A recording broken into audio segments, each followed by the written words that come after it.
It's just your turn. You lost your edge, she lost attraction for you. That's how it works. What'd you think she was gonna do? Tell you she cheated? Men cannot afford to get complacent in relationships. Get your fat ass off the couch, start lifting weights, and learn game. You're welcome. And now your man, Donovan Sharp. What's up, guys? It's your man, Donovan Sharp, and welcome to the 1208th edition of TSR Live. Make sure you guys can hear me. Yes, your daily dose of toxic masculinity, misogyny, and small dick energy. It is Monday, January the 26th of 2026. It's actually hard to believe. It's actually hard to believe that it's 2026. Sean WS says loud. Okay, turn down your volume, brah. Turn down your volume. That's just the... Now, normally, under normal circumstances, we would be streaming live on multiple platforms, but Restream, for whatever reason, decided to take a shit today at this time. I've never, ever had trouble with Restream, and of course, you know, those of you who are familiar with Restream, it's basically one of these platforms, one of these software platforms where it allows you to stream to multiple platforms at the same time. Normally, I stream to YouTube, Facebook, X, and Rumble, but for whatever reason, Restream decided to take a shit on me today on January the 26th. And of course, right when I'm at my wit's end, you know, now customer service is like, hey, how can I help you? And I'm like, you know what? I'm just let that shit go. It is what it is. So we are streaming live to YouTube. So however you're watching, wherever you're watching from, thank you for making the Sharp Reality Live a part of your daily routine. Quick announcements before we get started here, and I'll shout you guys out in the comments. Make sure you guys like, comment, subscribe, and most importantly, share this video with anyone who pees standing up. Imagine your brother, your buddy, your coworker, even your dad thanking you for changing the trajectory of his life simply because you shared a video or a short or a clip. Okay, and remember, guys, I want you guys to understand there's no need to accompany sharing of my videos with some sort of explanation as to why they need or should watch it. Just drop the link, and if they have any questions, you can answer them. But this is the best way to get the word out. All right? No paragraphs of texts, no, hey, you need to watch this, bro. It's going to change your life. None of that. You guys know how that goes when you try to evangelize this community. It doesn't necessarily go that well. And so I would advise you just drop the link and let the chips fall where they may. Also, be sure to join my Discord. We have a lot of fun over there. We drop videos. We talk about dating, relationships. We share funny videos, memes, talk about current events, and so on and so forth. Discord is definitely the platform you need to join if you want to communicate with the family on a regular basis. I suck at Discord. I really, really do. And I'm not one for New Year's resolutions, but I did make one this year. I'm going to try to get better at Discord. So if you guys have any videos to share, any ideas to bounce off me and the guys, or if you're just looking for a community of like-minded men, make sure you join our Discord community. The link, of course, is in le description. Guys, make sure you follow me all over social media. I normally have graphics to accompany this stuff today. I just got a little bit behind as usual. I'm on Facebook, Instagram, X, Snapchat, and TikTok, actually. Just search my name on Facebook, Instagram, Snapchat, and X. And to find me on TikTok, just search for Relationships Hacked. And finally, if you want the best dating wisdom on the net, head on over to datingwisdom.net. There you will find all of my books and courses, from my 5-part 7-hour audio course, How to Build a Quality Woman from the Ground Up, to my 25-hour dating course, my 25-hour course on dating and relationships, to my signature series, Womanese 101. You will find literally everything, and I mean everything, that you need to dominate the dating market here in the 2020s. So go to datingwisdom.net if you're looking for a real-world actionable advice and step-by-step guidance in terms of how to navigate today's dating and relationship landscape. Okay, guys, it is time to do our location check, our age and location check. So if you guys would, go ahead and put in your age and location in the chat. I'm going to start it off here first. Just Okay. So for example, I would type in 48/Reno, exactly like you see it in the chat. The reason we do this, guys, is because if you are here, okay, there is a better than average chance that you think the way we do here at TSR Towers. But on the other side of that coin, you also understand how difficult it is to meet like-minded people who share our beliefs. Well, by putting your age and location in the chat, you alert the people here who might live in your proximity that you are there. You never know. Someone could be watching from your city, your neighborhood, your street, your block, maybe even in your own building. So this age and location check is how we build communities of like-minded men. So put your age and location in the chat if you are interested in building relationships with people who think the way we do. I was actually going to, I'm actually a week late on today's live stream, but I had a lot of stuff come up. Lot of stuff come up. Just to give you guys just a quick rundown. Devin and I finally got all of our stuff delivered from New Jersey. To make a very long story very short that you probably don't care about, we had been quoted $5,000 to move all of our stuff from New Jersey to Reno. So we put down the $2,500 deposit, and the day before we were supposed to put down the last deposit, they told, okay, well, thanks for your deposit. Your balance is $7,500. I was like, well, wait a minute. You guys told me it's like $5,200.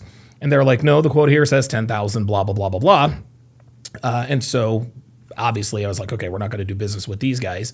So we requested our refund back and decided to just pack everything up in a U-Haul and drive everything out ourselves. And it took them like a month and a half to get us our refund, which was pretty crappy. But eventually we did get our refund. And so we've been putting it off because we just have not had the time or the energy to just get things straight. Finally, a few weeks ago, as a matter of fact, it was the Monday. It was the Monday night the Eagles lost to the Chargers on national TV. I flew back out to New Jersey, took everything from the storage unit, loaded it up into one of those pods, called up pods and said, hey, come get our stuff. They picked it up in New Jersey, ran it all the way out here to Reno, Nevada. And as you guys can see, as a matter of fact, here, I'll give you guys sort of a look-see. So, all right, so this is, okay, obviously this is for recording. Oh, no, well, this is me. This is clearly me a little earlier, just testing some things. I guess it's frozen. Yeah, there we are. There's camera 3. By the way, shout out to Geeky Anomaly, aka Mike Steele. He has definitely made the Wall of Fame. But as you guys can see, I've gotten all of my stuff back, all of my posters, all of my studio equipment, all of my, all of the stuff that, shows, who I am, where I've been, et cetera, et cetera. So I'm very, very happy about that.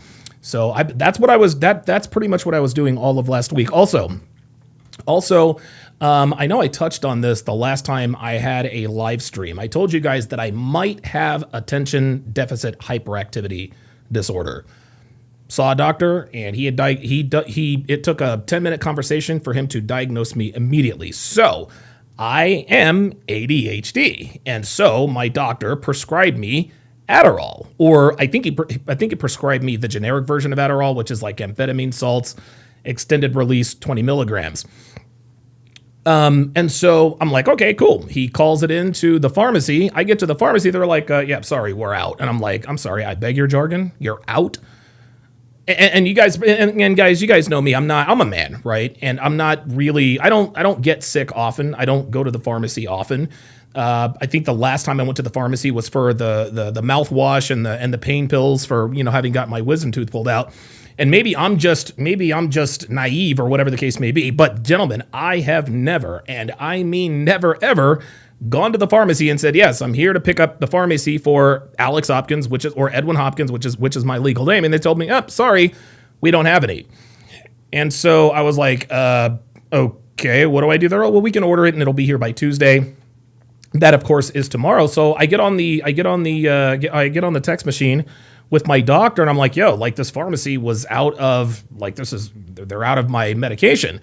I tried every single pharmacy in the Reno area, and none of them had it. Come to find out, there is a state law that only allows pharmacies in this particular area to carry only as much as is prescribed. So, for example, They don't just stock up on a bunch of Adderall.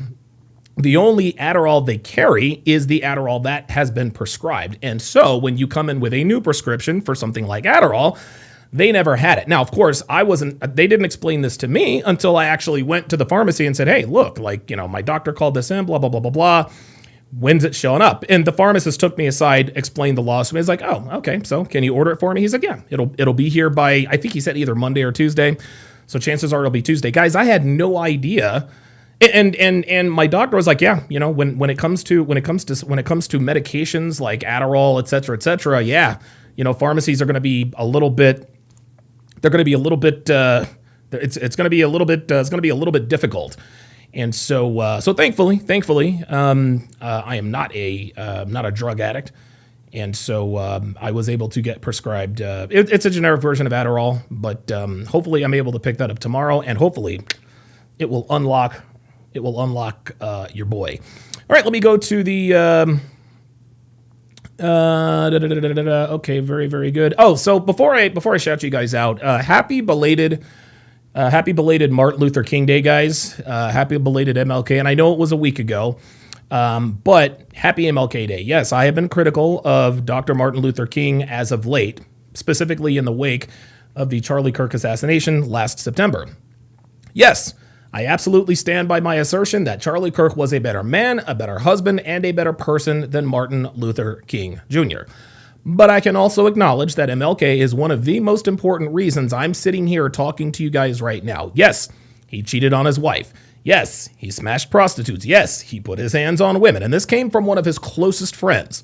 So you guys can miss me with the government said this. No, it's one of his closest friends, Ralph Abernathy. He attested to the fact that Martin Luther King had sex with prostitutes and beat women.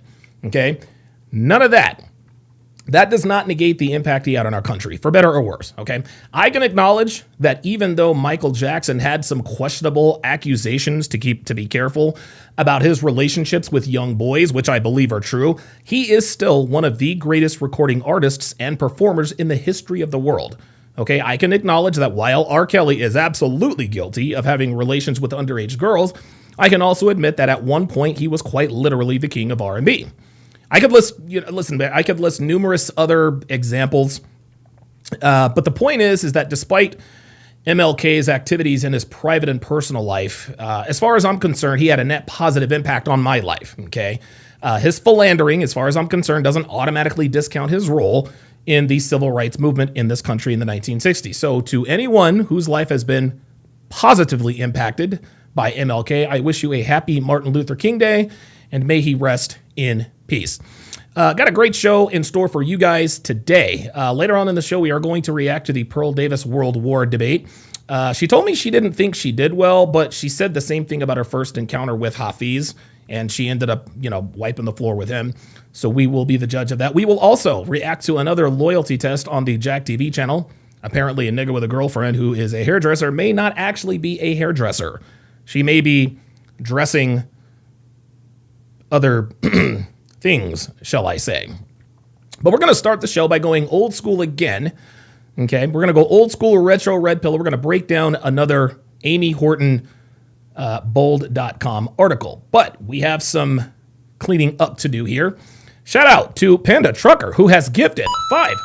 Oops, sorry about that. Shout out to Panda Trucker, who has gifted 5 Donovan Sharp memberships. At Pro Special, at the Castro 92, at K Swift Full, at Crunchy 9000, at Nak Su Cow, to welcome them to the TSR family.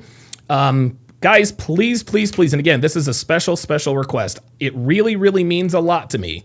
It really does mean a lot when you guys go in and you at these guys and welcome them to or back to the family, okay? It really would mean a lot to me because, again, look, man, when somebody becomes a member, that's money they don't have to spend. All right? That's money they don't have to spend. Panda Trucker just gifted 5 memberships. That's money out of his pocket. So the least that you can do for me, and out of respect for Panda Trucker, just at each one of those guys, tell them, hey, man, welcome to the family. Doesn't have to be extensive. Doesn't have to be anything crazy. Hey, man, welcome to the family. Welcome to the family. Armando Moreno is back in the house. Says, what up, Donovan? How you doing? Armando, good to see you in here again after quite a while. Armando is one of the TSR OG followers. Shout out to him. And listen, Armando and I, we don't agree on everything, but I think I speak for both of us that we have a mutual respect for one another. We agree, honestly, like most people in here, you guys agree with me on 95% of things. I'm not gonna let a 5% discrepancy, blow up any relationship or friendship that I have with anybody. Looks like Vize is coming at us from the Bay Area. Shout out to you. Phoenix Light Games out in the Coral Springs area. JD Cruz, check it in from Sacramento. Pro Special out there in Hamburg, Germany. Trini Boy 3298 coming at us from Tennessee. Jethro Raffro, check it in from Iowa. Let's see, Jeffrey Roddy coming at us from Bakersfield, California. I've been there before. Davis Green coming at us from London, UK. Good to see you guys in here. Phoenix Light Game says, Jesus Christ, I can't believe you're going through all that bullshit. Glad things have settled down. Yeah. And again, listen, I've been on and off and inconsistently lately. Only the people who are closest to me know what really happened. Phoenix Light Games happens to be one of those people. So, JD Cruz says, hey, Donovan, have you tried Pine State Biscuits in Reno? It's a great breakfast spot. No, I have not, but I'm going to screen grab that. I'm going to send that to Dev, and we're going to try that spot out. I love breakfast, guys. Breakfast it's probably my favorite meal of the day. My favorite breakfast spot is definitely First Watch. That place is insane. It's insane. Naksu Cow says, didn't get the notification for the live, but thank you for the gift of membership. Absolutely. James Hancock is in the house. Good to see you in here, my friend. Young Hero says, will you be talking about what's going on with Sneeko and Myron?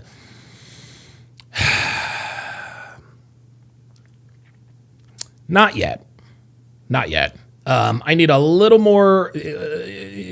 I need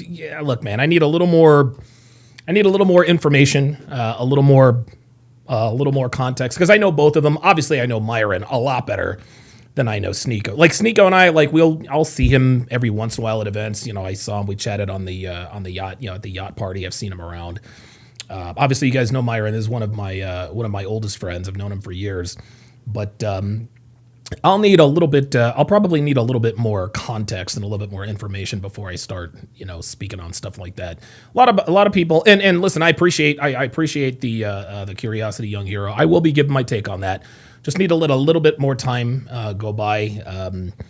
It's always those can be very difficult situations. So, Doctor Who Design with the €5 super chat. Appreciate that very much. Hey guys, if you send in a super chat, say something. Okay, if you guys are gonna send me money, I want to hear what you guys have to say. Hook a brother up. Davis Green says MLK's first love was a German snow bunny. Yep. Yes, it was. I forgot what her name was, but yeah, MLK was a snow bunny. He was a snow bunny slayer. He absolutely was oh, wait a minute. Is this a snow bunny situation? Yes, it is, Dr. Umar. Yes, it is. No more snow bunnies. Oh, no. Nope. Snow bunnies for life. Appreciate that very, very much. All right, looks like we've gotten all of the housekeeping out of the way. So like I said before, we are going to be doing the loyalty test reaction on Jack TV. We are also going to react to the Pearl. Obviously, you're going to be reacting to the Pearl Davis World War debate with the other chick. I don't even remember what the hell her name is. It looks like we've got some more. Memberships coming in, so please bear with moi. 71 people in here watching. Please hit the like button. The like is the most important metric that YouTube uses to decide what gets pushed up in the algorithm, allegedly. So please hit that like button. Jethro Raffro has gifted one Donovan Sharp membership. Says at Young Hero to welcome him to the TSR family. Jethro Raffro, another Donovan Sharp membership. Shout out to at LDN1929. At LDN29. to welcome him to the TSR family. Appreciate that very much. FBS says, Donovan, who's your Super Bowl pick? Seahawks or Pats? Yeah, I've got Seattle 24-17. Seattle 24-17, absolutely. 24-17 Seattle. Love Sam Darnold. Love Sam Darnold. Love the story. Love the story. So, love the story. Okay, guys, so like I said, we are going to break down another... We're going to start the show, again, by going old school retro red pill. We are going to break down an Amy Horton article. She wrote another post that shows us how insufferable she is. This particular post is entitled,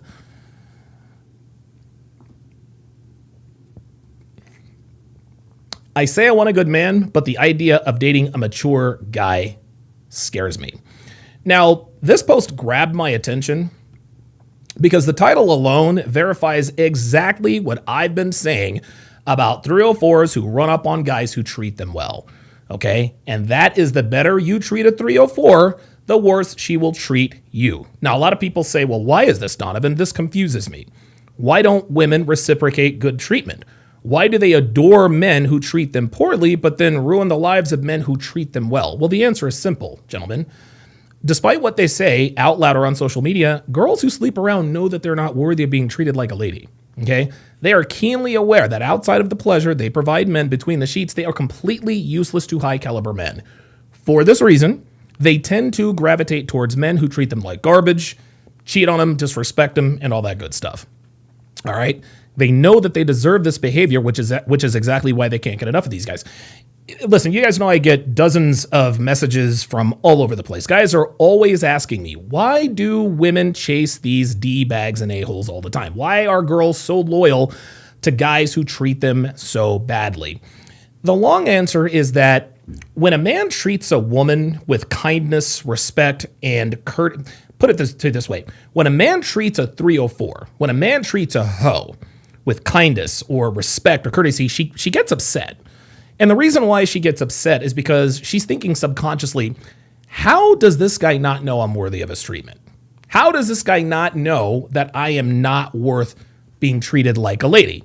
I've got blue hair. I've got a bull ring in my nose. I've got a giant thigh tattoo. I've got 3 kids by 2 different men, which is actually 2.5. All right, 2.5 men, because I'm not exactly sure that Daniel is Daniel Jr.'s father. And I told this guy who's treating me well that I still talk to my ex. Why is this guy so clueless? When she asks herself these things, gentlemen, what she'll do in the relationship is she'll poke and prod the guy to make sure that he's not just pretending to like her for the purpose of only hooking up with and then subsequently ghosting her, okay? But once she figures out that he is yet another clueless dude who believes everything he hears and everything women tell him, she will lie, she will cheat, and she will disrespect him. Let me let you guys in on a little secret, okay? And I know a lot of you guys probably know this already, but I want to make this crystal effing clear. Girls positively loathe men who do not recognize them for who and what they are, and they will punish these guys with a fury of 1,000 suns, okay? That's just all there is to it. They absolutely hate blue-pilled beta guys, or whatever terminology we're using for it now. Okay? They hate these guys. Another reason why 304s treat good men terribly is because, I mean, let's keep it real. Chaos, drama, turmoil, all that stuff, dysfunction, that's all they know, right? And let me make a prison reference. Like, these girls are like an ex-con who's been institutionalized by prison, right? So when ex-cons get out, they don't know how to act. Right? And the reason they don't know how to act is because they can't handle freedom. They can't handle choice. All they know for the last 25 to 30 years is, 3 hots in a cot, being told when to take a piss, when to go to sleep, when to stand, when to sit, when to eat, when to throw away their stuff. So what ends up happening is they reoffend in order to go back to the environment that they're most comfortable in. This is called recidivism. Okay? Gentlemen, hoes are exactly the same way. All right? All these girls know, all hoes know, is getting treated like garbage, being verbally and sometimes even physically abused. They know getting cheated on and constant turbulence. So these girls reoffend, if you will, to get thrown back to the men who use and abuse them, because despite the physical and mental wear and tear, it's what they're the most comfortable with. And this is exactly where Amy Horton finds herself today. She's just been given parole, stay with me here. And because she's not sure of what awaits her on the other side, on the outside, she gets anxious. Okay, she has no idea how she will respond to good treatment from good men. And she's scared, guys. She said so herself in the title. She couldn't handle freedom in her 20s, which is why she was sent to prison in the first place. So we're going to break down this article. I'm going to have the AI voice read it out loud, as we did last time, to give it a little more panache. Jethro Raffro with another $5 super chat says, hey, Donovan, I was wondering if I could pull up. I have something important to say to you. I'll wait for you to fit me in. Yes, absolutely. Yeah, the pull-up line is open. Give me 2 seconds here. And I forgot to... I'm going to open up the pull-up line, Jethro, after I get done breaking down this article. I'll have you come up. Let's see. Got something to say. Hashtag pull up. So again, I'm going to put this in the chat. If you agree, disagree, if you want to call me up, troll me, if you want to debate, whatever the case may be, if you want to say something nice, if you want to say something mean, as long as it's respectful-ish, go ahead and hashtag pull up. I'm going to pin the link in the description. And I'm going to pin that message. There we go. And so, yeah, after I'm done breaking down this article, Jethro, I'll go ahead and bring you up, and at that point we can talk. But let's go ahead and get to the breakdown. There we go. All right, perfect. That is absolutely perfect. Okay, and away we go. I talk a good game about how all I want out of my romantic life is a grown man with focused ambition and emotional maturity.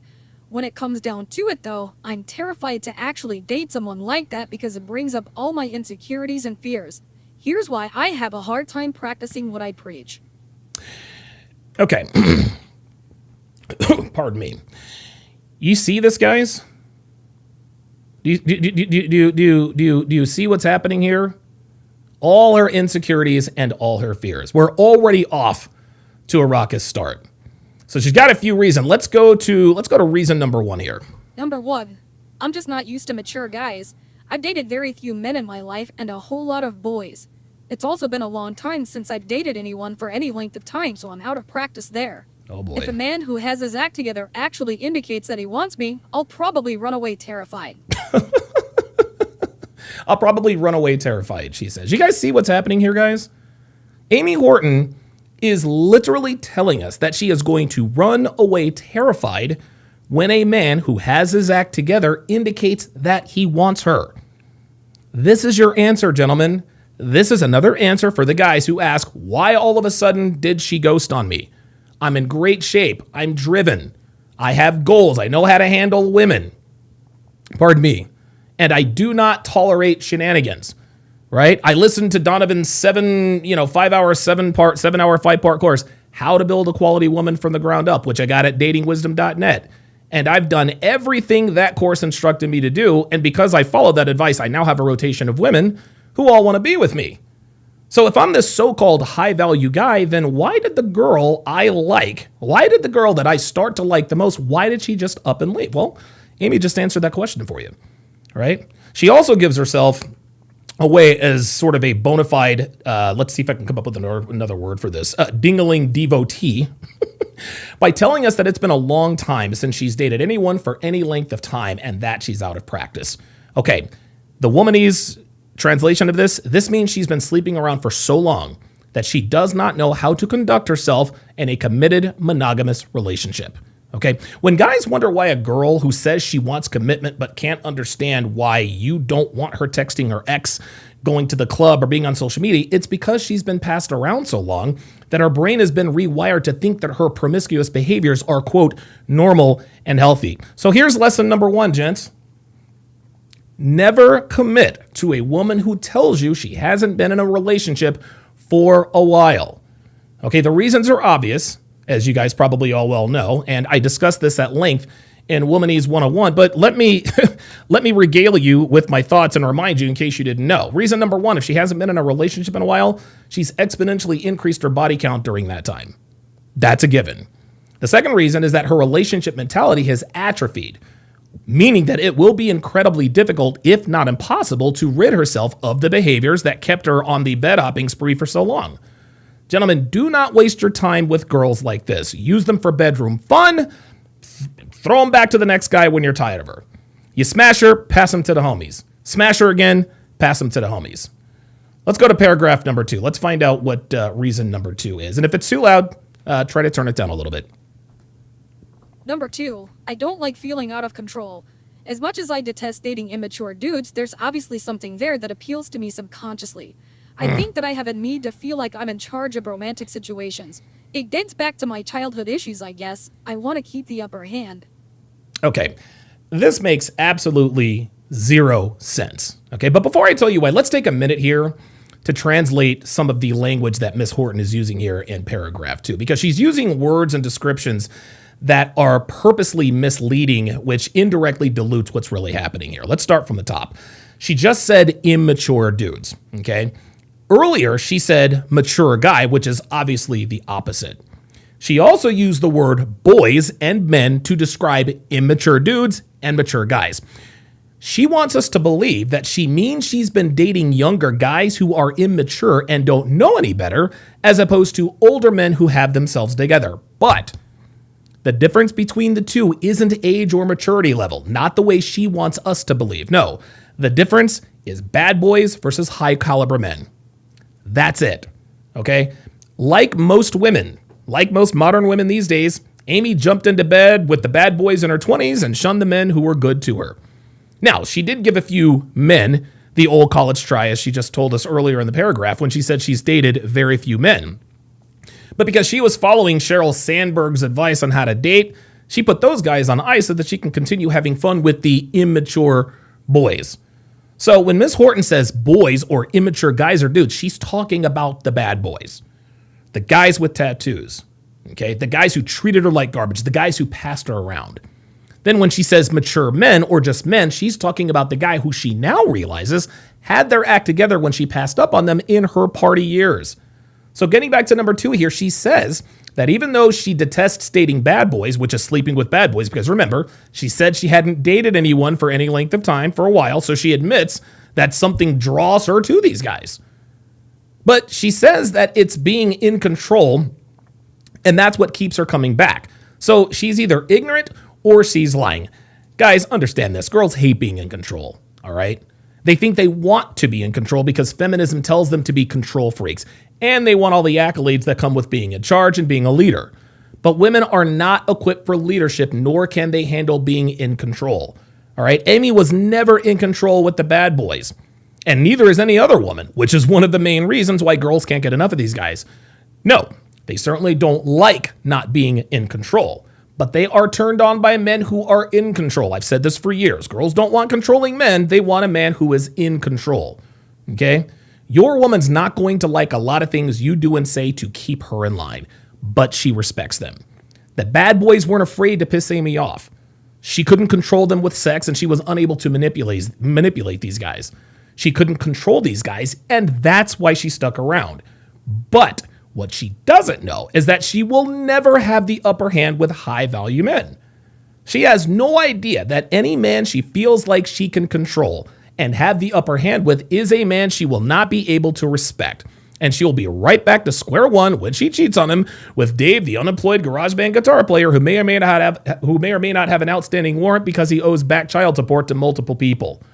Obviously, number 3, as you guys can see, is their failed dating advice. So we are going to move to number 4. But first, let's read the super chats here. Snotus with the $5 super chat says 304 Queen. Yep. Absolutely. Panda Trucker, member for 27 months.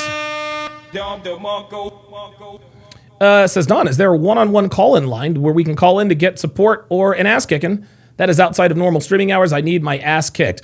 I actually might start bringing back the Sunday Zoom calls, guys. The Sunday Zoom calls are definitely going to be a regular. The Sunday Zoom calls are hit and miss during football season. I'll just keep it real with you. You guys know I'm a big football fan, but football season's about to come to an end, so I might actually start doing those Sunday Zoom calls.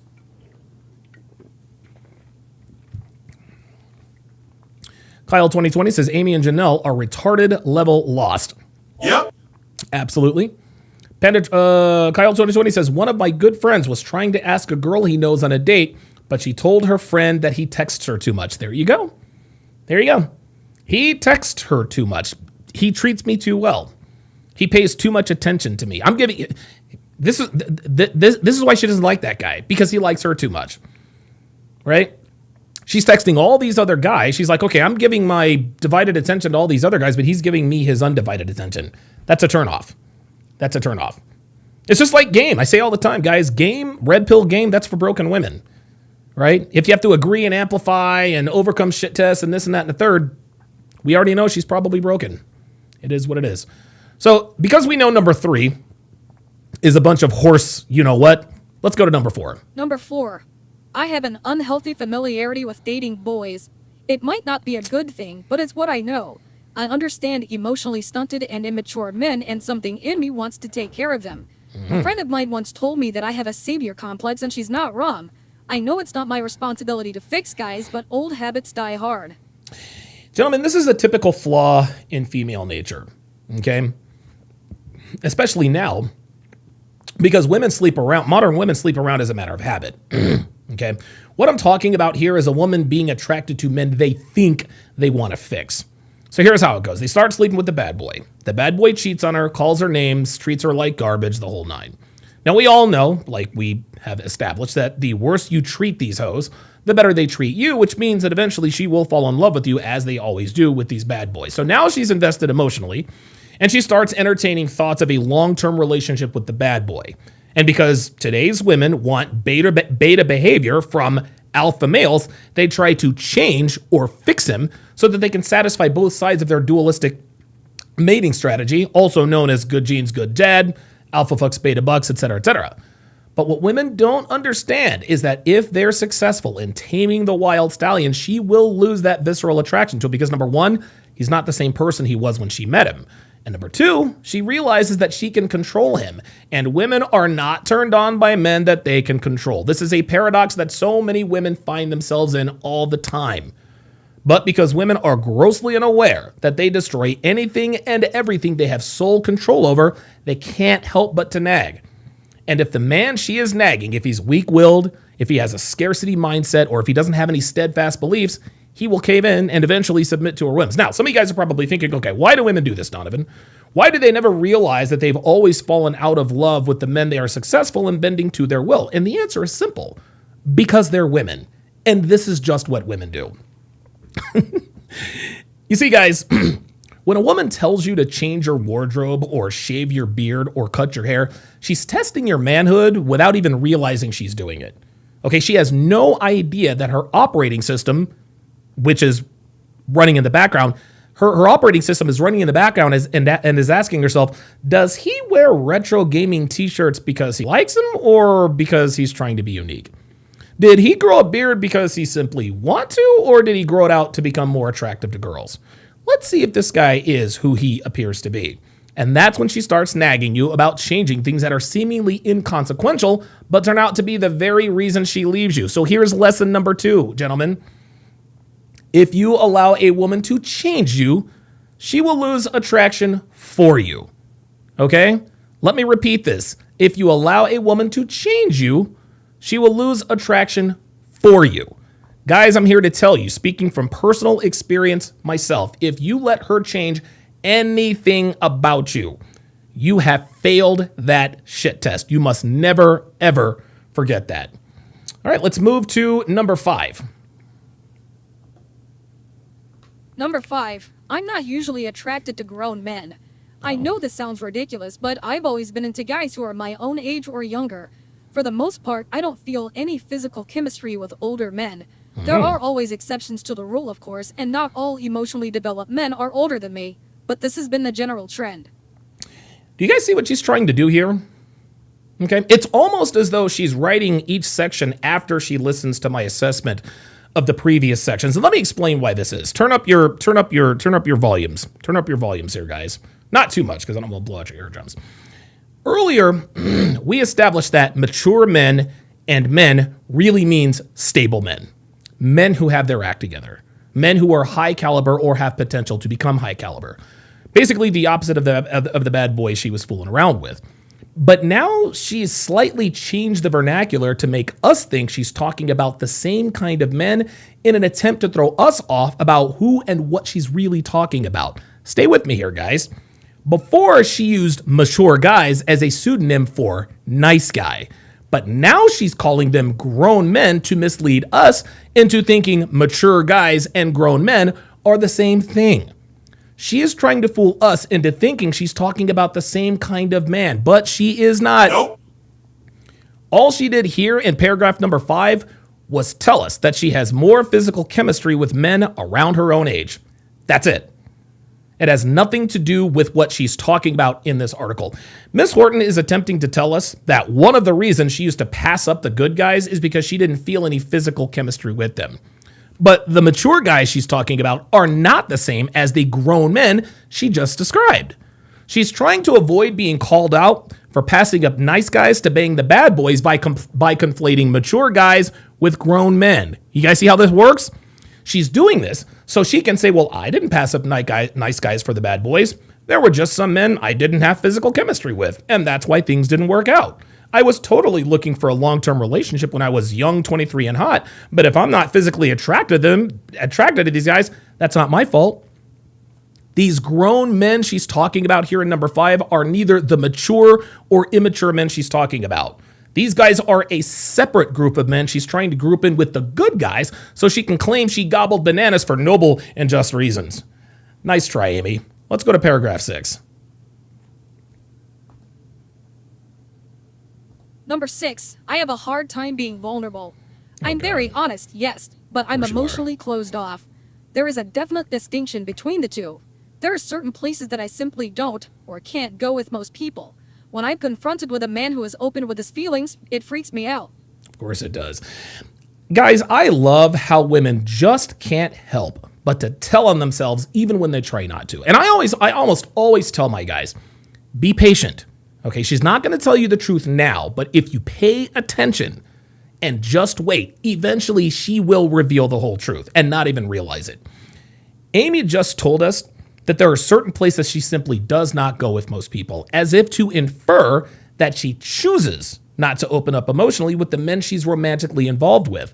But right after, I simply don't, she puts in parenthesis, or can't. And that is where she reveals the truth about her emotional state when it comes to men. Pay attention, guys. You see, gentlemen, the very first article I broke down from Ms. Horton was entitled, I'm scared that I no longer have the ability to be emotionally available. And in that article, she waxed poetic about the fact that because she's hooked up with so many men, she's afraid that she's unable to bond with them emotionally or open up to men that she's in a relationship with. But Donovan, she said she was scared. She didn't actually say she could no longer emotionally bond to men. Yes, she did. 2 years before in that article. And because we know that Ms. Horton was most certainly not closing her legs for 2 years, we also know that she was increasing her body count during this time, which is exactly why she gave us a glimpse of the truth in the parenthesis. She doesn't open up emotionally because she cannot, and that's all there is to it. One of the reasons it freaks her out when a man is open with his feelings is because she knows that she is unable to reciprocate those feelings due to the fact that she's been passed around more than a football in a run and shoot offense. It's really that simple. Let's go to paragraph number 7. Number 7, I crave an emotionally mature connection, but can't handle it in reality. I'd like to think that if I meet the right guy, this won't feel so difficult. Hopefully, he'll make me feel at ease and we'll get along so well that I can open up. That being said, the initial shock of trying to make that connection with someone is scary as hell. Listen, guys, there's really not much to say here. As far as I'm concerned, this is just sort of a regurgitation of number 6, which is being afraid she can't open up emotionally because she knows she can't. Let's go to number 8. Number 8. I feel weird around traditionally successful guys. It's not necessary that a man be financially or materially successful. That's not the same as being a mature adult. On the other hand, most of the men I've met who are emotionally developed also have the rest of their act together, and it makes me feel like maybe I don't. First off, for her to say that a man for her to say that it's not necessary for a man to be financially successful, that's disingenuous. Stop the cap. Okay? Of course it matters. It matters to every woman, and that's okay. Ladies, wanting financial stability isn't a crime any more than a man wanting physical attractiveness in a woman. But there are two main reasons why she's posturing like this, okay? Number one, she doesn't want to come off as a gold digger. And number two, most importantly, she knows her value isn't high enough to require anything of a man, much less financial or material success. She doesn't want to look like the fat. Here's the thing. She doesn't want to look like the fat guy who says, well, if she's not a 9 or a 10, I'm not interested.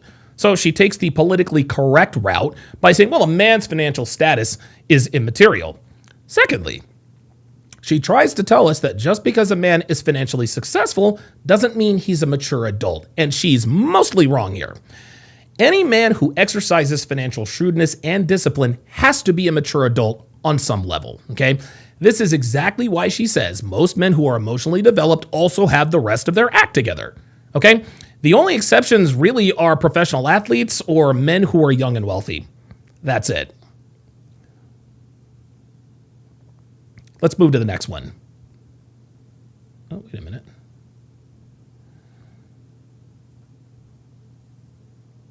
I think I got ahead of myself. Oh, all right, yes, let's move to the next one. Let's go to number 9.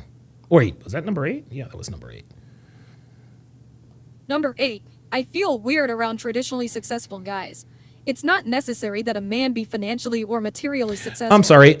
You know what? Let's go to number 9. That was a replay. Here we go. Number 9. Number 9. I worry about feeling like I owe them. A truly evolved man would never make me feel this way. The problem is, I get paranoid because I hate being at a disadvantage. I take care of myself and pay my own bills. But I also can't exactly go crazy throwing money around. I try not to care, but I always feel like I'm lacking. So let's break out our womanese translator, shall we? What she is saying is that if a man can take care of her financially, or at the very least elevate her lifestyle because of the money and resources he brings to the relationship, then he shouldn't expect her to have sex with him when he wants her to, if he's truly evolved. That's what she says. What she means is that she does not want to feel obligated to uphold her end of the bargain in a relationship, which means giving her man her body when he wants it, which proves that, once again, women always want the benefits without any of the costs. Guys, I'm here to tell you, all relationships are transactional. The biggest part of the male end of the bargain is financial security, and the biggest part of the female end of the bargain is regular sex and exclusivity to her body. This is an unspoken agreement between men and women who commit to each other. We don't have to sit down and say, okay, if we're going to be in a relationship, a long-term relationship, I'm going to financially provide for you, I'll protect you, and so on and so forth. And you as the woman, you've got, no, it's an unspoken rule, okay? A woman provides a man with her sexuality in exchange for access to his resources and vice versa. But according to Ms. Horton, evolved men shouldn't respect anything in return for sharing his resources with a woman he's committed to. Pardon me? Nope. He shouldn't expect anything in return with a woman he's committed to who also is committed to him. He should just do it out of the kindness of his heart. So what if a man, let's reverse the sexes here. So let's just say, for example, what if a man named Adam Horton wrote an article just like this? A truly evolved woman, and listen to me, if he wrote this, a truly evolved woman would never make me feel like I owe it to her to share my resources with her because she gives me regular sex and keeps her legs closed to other men. The problem is I get paranoid because I hate being at a disadvantage. I can have sex with random girls from time to time, but I can't exactly go without, pardon me, I can't exactly go out and get a new woman every night. Gentlemen, Adam Horton would be public enemy number 1. He'd have his name dragged through the mud. He'd be called a misogynist, a woman hater, and would have women demanding that he share his resources and money with any woman who's committed to him and provides him with regular action in the bedroom. Now, to be fair, Ms. Horton is right. She's absolutely right. Women are not obliged to do anything they do not want to do. If they don't want to give up the booty on the regular, they don't have to. If they don't feel like they should have to give their men their bodies whenever he wants it, nobody's holding a gun to their head. But on the other side of that coin, we as men, we're not obliged to do anything either. We don't have to share our resources. We don't have to share our financial success, and we don't have to provide for women if we don't want to. But here's the crux of the situation. Here's the crux of the situation, guys, and I need you to listen closely, okay? Women in relationships still feel entitled to a man's resources even if they stop having sex with him. Let me repeat that. Women in relationships still feel entitled to a man's resources even if they stop having sex with him. Guys, wives all over the Western Hemisphere have either stopped or throttled the sexual frequency they give to their husbands. But because they have children and a contract with the state, he can't exactly withdraw his resources, so they're essentially checkmated. But if their husbands step out on them on account of the lack of his wife's sexual availability, now it's a problem. So a wife can close her legs and expect her husband to uphold his end of the bargain.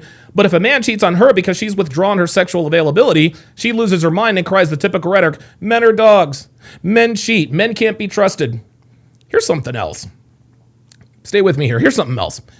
If a girl's boyfriend were to go broke or lose his job and her lifestyle gets downgraded because of his financial decrease, she leaves, right? But if a man decides to leave because his woman isn't giving him sex anymore or she gains a bunch of weight, he's vilified as a philanderer and an adulterer. The fact of the matter is, guys, is that women characterize their end of the bargain as a debt that they owe to make sexual availability sound like it's forced or obligatory in order to give themselves permission to abandon their end of the bargain without consequences. Let me repeat that. Women characterize their end of the bargain as a debt that they owe to make sexual availability sound like it is forced or obligatory in order to give themselves permission to abandon their end of the bargain without consequences. They feel like they have the right to enjoy a man's resources even if they stop giving men their bodies, but then turn around and demonize men if they withdraw their money and resources to find another woman because his woman gains weight or stops putting out. So no, Ms. Horton, women don't have to do anything they don't want to do. But guess what, ladies? Neither the fuck do we. Let's go to number 10. Number 10. I'm not interested in a standard lifestyle. Oh. Again, there are exceptions to the rule, but most mature men I meet are pretty stable in their lives. They have good jobs and they want a steady relationship, and usually a home and a family and all the trappings. That just isn't me, but I don't want to end up with an irresponsible bum either. You know, a lot of women these days say they don't want to have kids or start a family. Now, this isn't necessarily a bad thing, okay? I've always said just because you can doesn't mean you should, and that includes having children. Every man can be a father, okay? If you want to just like boil it down to every man can be a father, okay? But some guys are just not cut out to be a dad. Well, it's the same with women. Any female can become a mother, a biological mother, but as we've seen over the years, not all of them are cut out to be moms. So Amy telling us that she doesn't want kids or a family, that's not alarming, okay? And to her credit, at least she's being completely honest, and it doesn't really appear to be, habitually, misleading men into thinking she wants kids and then pull a bait and switch after the wedding. Then she says she doesn't want to end up with an irresponsible bum, but what she fails to realize is that she is in no position to be picky. Amy is in her early 40s, not her early 20s. And what she just described in terms of the man she wants is a man who is well off financially, but doesn't want kids and lives a non-traditional lifestyle. Now, these men certainly exist, but here's the crux of the situation. They're not interested in long-term relationships with women like Amy Horton. Yes, they will use women like her for one-night stands from time to time in case they're in a slump or put them on their roster to maintain their abundance mindset, but they don't take these bitches seriously for anything outside of butt fucking. She can want, and guys, listen, she can want a high-value man all she wants. That's not against the law. But I wanted to be the center fielder for the New York Yankees, and that didn't happen either. Let's go to number 11. Number 11. I hate to admit that mature men test my confidence. Oh. I like to think that I've made great strides in the past few years and that I'm fairly self-confident now. It certainly feels that way. Until I come up against a guy who challenges the way I see myself and also the way I see men. I can't take a position of superiority and I don't want to be inferior, but I don't feel equal. Gentlemen, this is the inner conflict that feminists regularly grapple with, okay? They're attracted to men who are superior to them, which is in their biological makeup, but they don't want to be inferior, which is the feminist programming. This is one of the main reasons most women today are totally confused. The feminist in any given woman wants the appearance of equality with a man who is superior to her. But when they get with a man who is superior, they naturally feel inferior, which both arouses and baffles her. Okay? What Ms. Horton is asking for, and we've said this many times before, is a high caliber man who exhibits low caliber man traits. Okay? She wants a high value man who checks off all the boxes on paper, but wants him to dial back his power level to make her feel equal. And unfortunately for her, it don't work that way. I'm here to tell you, ladies, if you're watching, a man in demand is never going to purposely make himself appear weaker or inferior just to appease his woman's insecurity about her value being lower than his. The reason women like Amy want to feel equal is because they want to maintain that abundance mindset. They like the feeling that comes with knowing she can upgrade anytime she chooses. And as we have seen over the years, the abundance mindset causes women to regress. Right? Let's keep it real. Listen, knowing they can get dick anytime they want to removes any and all incentive to maintain or increase their value as women. They can gain weight, they can close their legs, they can behave pretty much any way they want to. Okay? Women like abundance because it's a lot easier to just exist without having to worry about their men going anywhere. But when they get with a man who is superior to her, all that abundance disappears and is replaced with scarcity. And even though women hate this feeling, it is both good for them and their men. Gentlemen, scarcity causes women to progress. Okay? Knowing her man can get sex anytime he wants gives them incentive to maintain or increase her value. She's motivated to stay in shape. She's motivated to give her man bedroom action whenever he wants, and she's motivated to behave and stay in pocket. Women don't like scarcity because it's a lot harder to keep themselves together to keep their men from stepping out on them. Abundance, on the other hand, causes women to regress. Remember, we said scarcity causes women to progress. Abundance causes them to regress. And scarcity motivates them to progress. Men, we are the total opposite. Abundance is good for us while scarcity is bad for us. Listen, man, today's women, they all want the easy solution. Okay, they rarely do what's difficult, but they want the rewards that come along with doing what's hard. Okay, they want the hot body without having to hit the gym and watch their diet. They want the man who's superior to them, but they don't want to feel inferior. Women always want it both ways, which seamlessly segues into number 12. Let's kick it. Number 12. I love the idea of a deep partnership, but not the work that's involved. I'm not that different from the rest of my generation in some ways.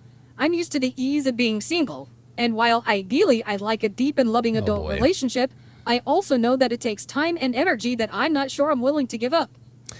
And there you have it, guys. There you have it. Amy just told us exactly what we already know about modern women.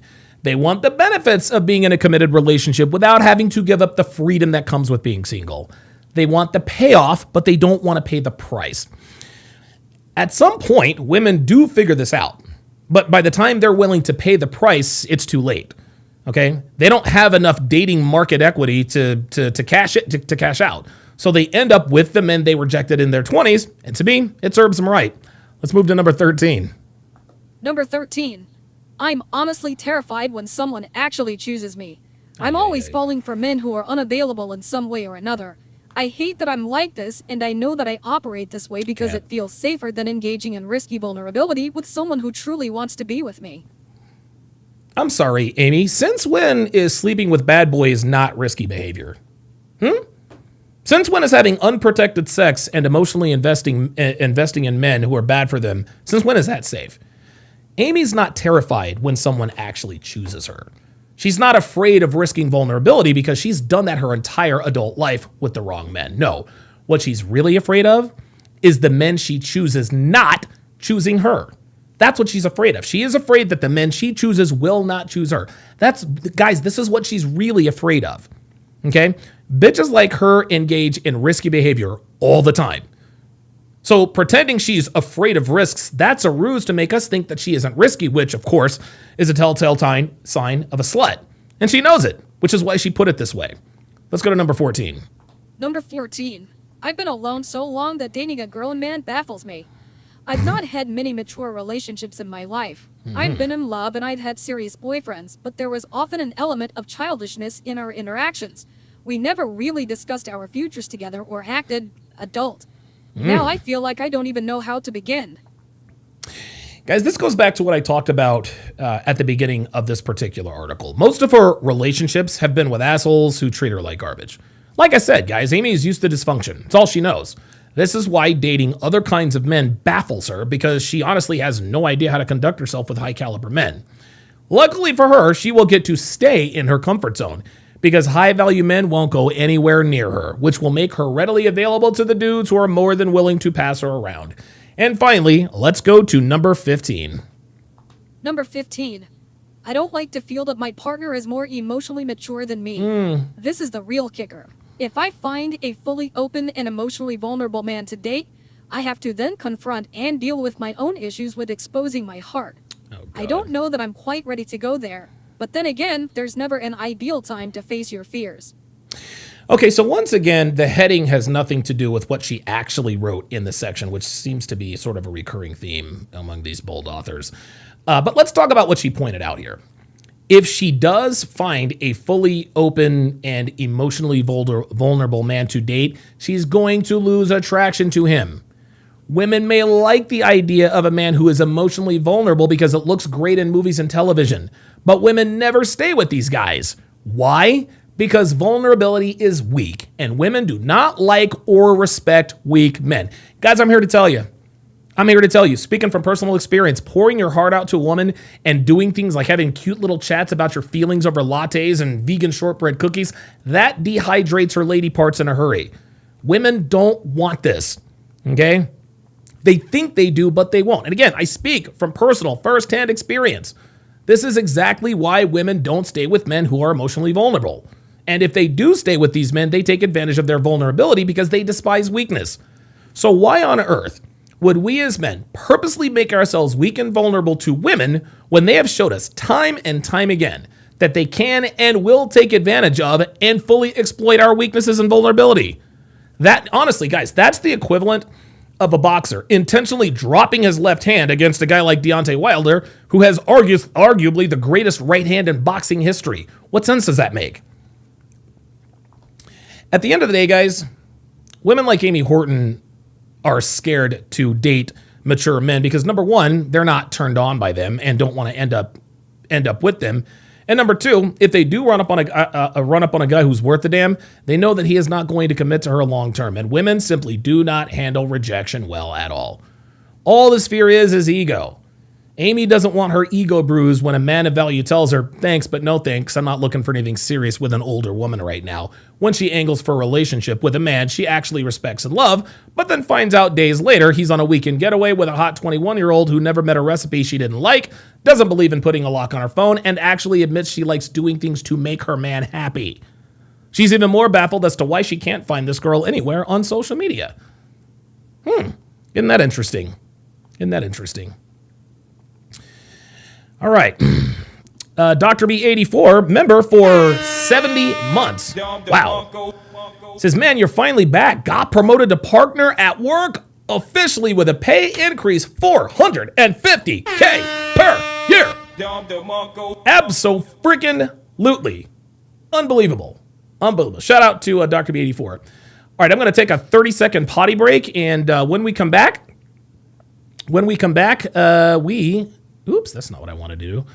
When I come back, we are going to, we're going to react to the, we're going to react to the Jack TV, loyalty test. Why can't I find anything here? Where is it? I can't find oh, there it is. 113 people watching. Appreciate you guys very much. Oops. Oh, sorry about that. Wait a minute.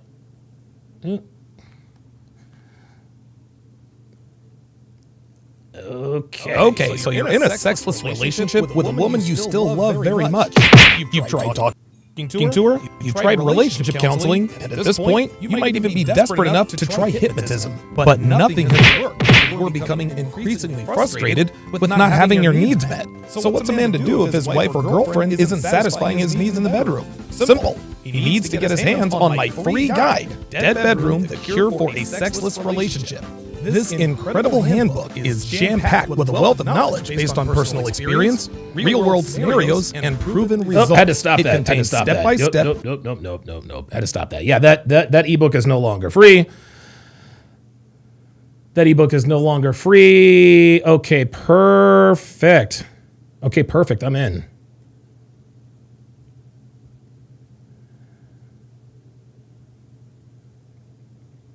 All right, quick update. I will be going live tonight at 8 o'clock p.m. Eastern, 5 p.m. Pacific, with none other than Tommy Sotomayor. Tommy Sotomayor and a few other panelists. We're going to discuss the debacle that happened between, I've already forgotten the dude Corey's last name, but Anton Daniels put a clown suit on Corey what's-his-face for all the world to see. So I'll be joined on I will be joined by Tommy Sotomayor, or I will be joining Tommy Sotomayor, and I think we're gonna have like 3 or 4, maybe 5 other people on there. Yes, I will be simulcasting. I will be streaming that to my channel as well. So I'm very much looking forward to that. Okay, so the pull-up line is open, guys. The pull-up line is open.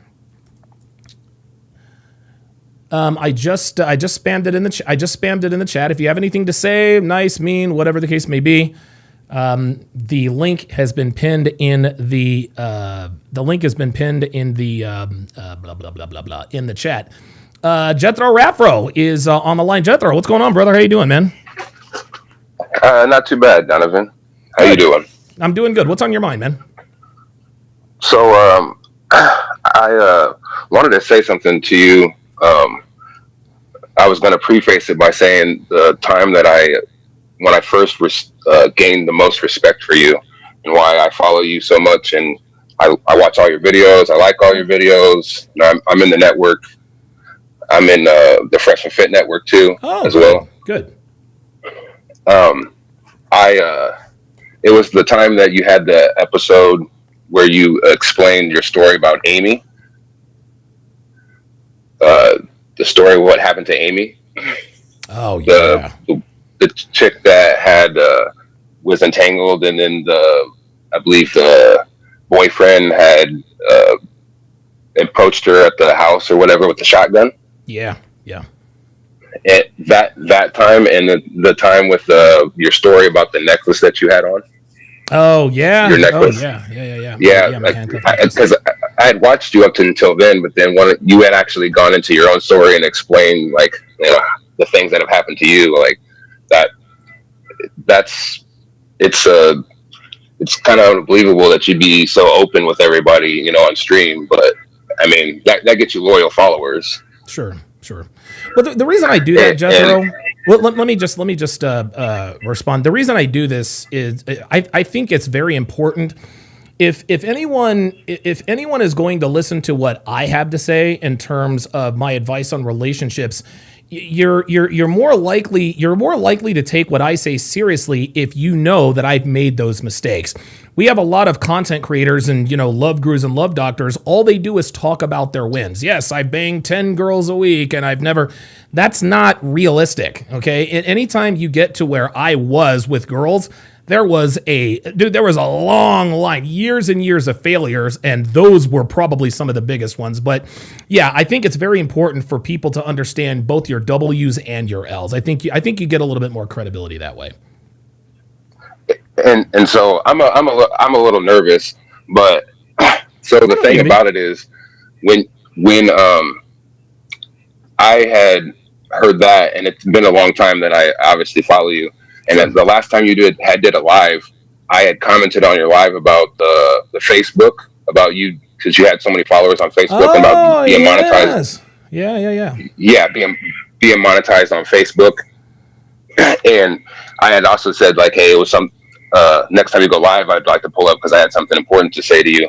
Okay. Well, because I had missed the last live stream because I was sleeping before work, and I woke up, and then I was like, oh, I missed you because I was going to pull up. But that was the stream that you had said that you thought that you might have ADHD, that you thought you had ADHD. Yes. And the thing about it was, I had actually been studying ADHD for like all my life since I was little, because they had tried to say that I had ADHD. Okay. So I've been studying it for a long time. And when I heard that you said that you were going to go to the doctor and that you possibly, maybe he would prescribe you, prescriptions to help you out. I had also seen on that stream kind of how you were like figuring out that maybe something was missing because of the way you are. But me having studied this for so long, people say that people have ADHD. ADHD to a certain degree isn't real to a certain degree. People mistake it because they don't understand that humans are built a certain way, and they classify people with ADHD that if they're doing something and then they get distracted by something else, they think that it's ADHD. Okay. But in terms, if you like study what your personality is and how your personality works, then people start to learn and understand. Because I've done that. I've been studying personality, and I've studied ADHD for over 30 years because they said that I had it. Wow. And the thing about it is, when you learn what your personality is, there's certain ways that you can verify, okay, this is how I work. Why does it seem that I might have ADHD or attention? Right. Because they call it attention deficit disorder, but it's not. Yes. Like it's not a disorder if you work that way. If your personality and the way you work is a deficit, because like when I was younger, they try to say, hey, he can't focus. Well, the problem is like I was around a whole bunch of kids trying to learn, when the best suited for me was to learn around less kids. Absolutely. So the thing is people don't understand is like, when people are like, yeah, you're just this way, as well, the majority might not be that way. So then they're going to label you a certain way. It's like, hey, you have this, or you have this wrong with you. But people don't realize is we're all built a certain way, and certain people might seem weird to other people, but that's how they are. They don't actually, nothing's wrong with them. And they don't have anything wrong with them. But then people say and try to label and say, hey, you have this, you have that. Well, I get it. We're in a cog in a machine, and society says, hey, you have to go to school. You just have to do this, try to learn careers, try to, push you and stuff. But the real reason, and the reason I'm saying all this is because I want you to take a personality test and maybe do a little bit of research, because if I'm being 100% honest, I don't think you have ADHD. And the thing is people say the same thing you say, like, oh, I'm distracted by this, and sometimes I get caught off guard. I might start talking about off topics and everything. I did that. I did that too. I did that too when I was little. But the thing is I was super aware of everything, and I know for a fact, like, you have a good memory, don't you? Yeah, dude, my memory is way too good, dude. Well, yeah. So see, and that's the thing is, like, me too. I have a super, like, especially emotional interactions with humans. I have a really good memory over a long period of time. Yes. Right, but see, and the thing is like, it's connected to, some people are intuitive. You and Myron both say this, pattern recognition. Of course. The thing about it is pattern recognition is part of a certain personality. So certain people have pattern recognition better than other people. Okay. So, so like, and that's why I say, you really should take a personality test and explore that more, because so what happens was, if you learn about your personality and then you go online and you start to review what the 16 personalities is and like how it attaches to who you are, then that would help show you actually what you need to fix and what's wrong with you. Because you know how we say in the manosphere to the degree is like, women, when they get knowledge and they think that they're doing right, or they think they know it and they don't, and then they get mad at you because you're right. That's the same thing. It's the same thing with personality. Is like, I believe that personality and gender are the two of the same coins, and we don't study personality as much. But personality, yes, personality is like that other half of your gender. So gender and personality are the same thing. So personality and your gender, it's on a scale. Okay. So you see how we have like femininity and masculinity. Absolutely, yes. People think that men are supposed to just be 100% masculine, women are supposed to be 100% feminine. That's not actually how it works, because this is why, is because our personality and our gender are linked together. They're a balance, and you have to understand your personality just like you have to understand your gender. Okay. So if you don't, that's why, like, if a woman understands like what she is as a woman and her personality, she would be a more balanced person. Same for a man. When a man learns about, like, I'm a man, that's true, masculinity, but the thing is like there's a volumes to what your masculinity or your femininity is supposed to be because of your personality. And there's a missing link that people do not understand. It's like your personality determines your femininity or masculinity to degrees. That makes sense between your genders. So let me ask you this. Go ahead. I'm sorry. Go ahead. No, go ahead. Well, I was going to ask you. So I guess people thought you had ADHD. How do you deal with it? Because right now I'm just not. Well, let me ask you this, because I've got the free personality test up here. So your advice to me is to take the personality test and see where that lands. If you don't mind me asking, how did the personality test help you and convince you? Okay, maybe I'm not ADHD like the world says I am. Well, it's kind of I can explain it. It's just because this was me. I was already super aware when I was young. So this is the thing. This is how I understood it.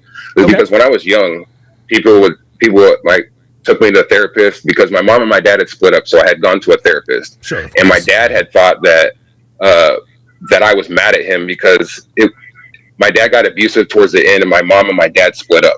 So my dad put me in therapy because he thought I was mad at him for what I had done to my mom. Oh, wow. But I wasn't, because when I was young, I was super aware, because of my personality the way I am. I was super aware of what was going on in the adult world and everything.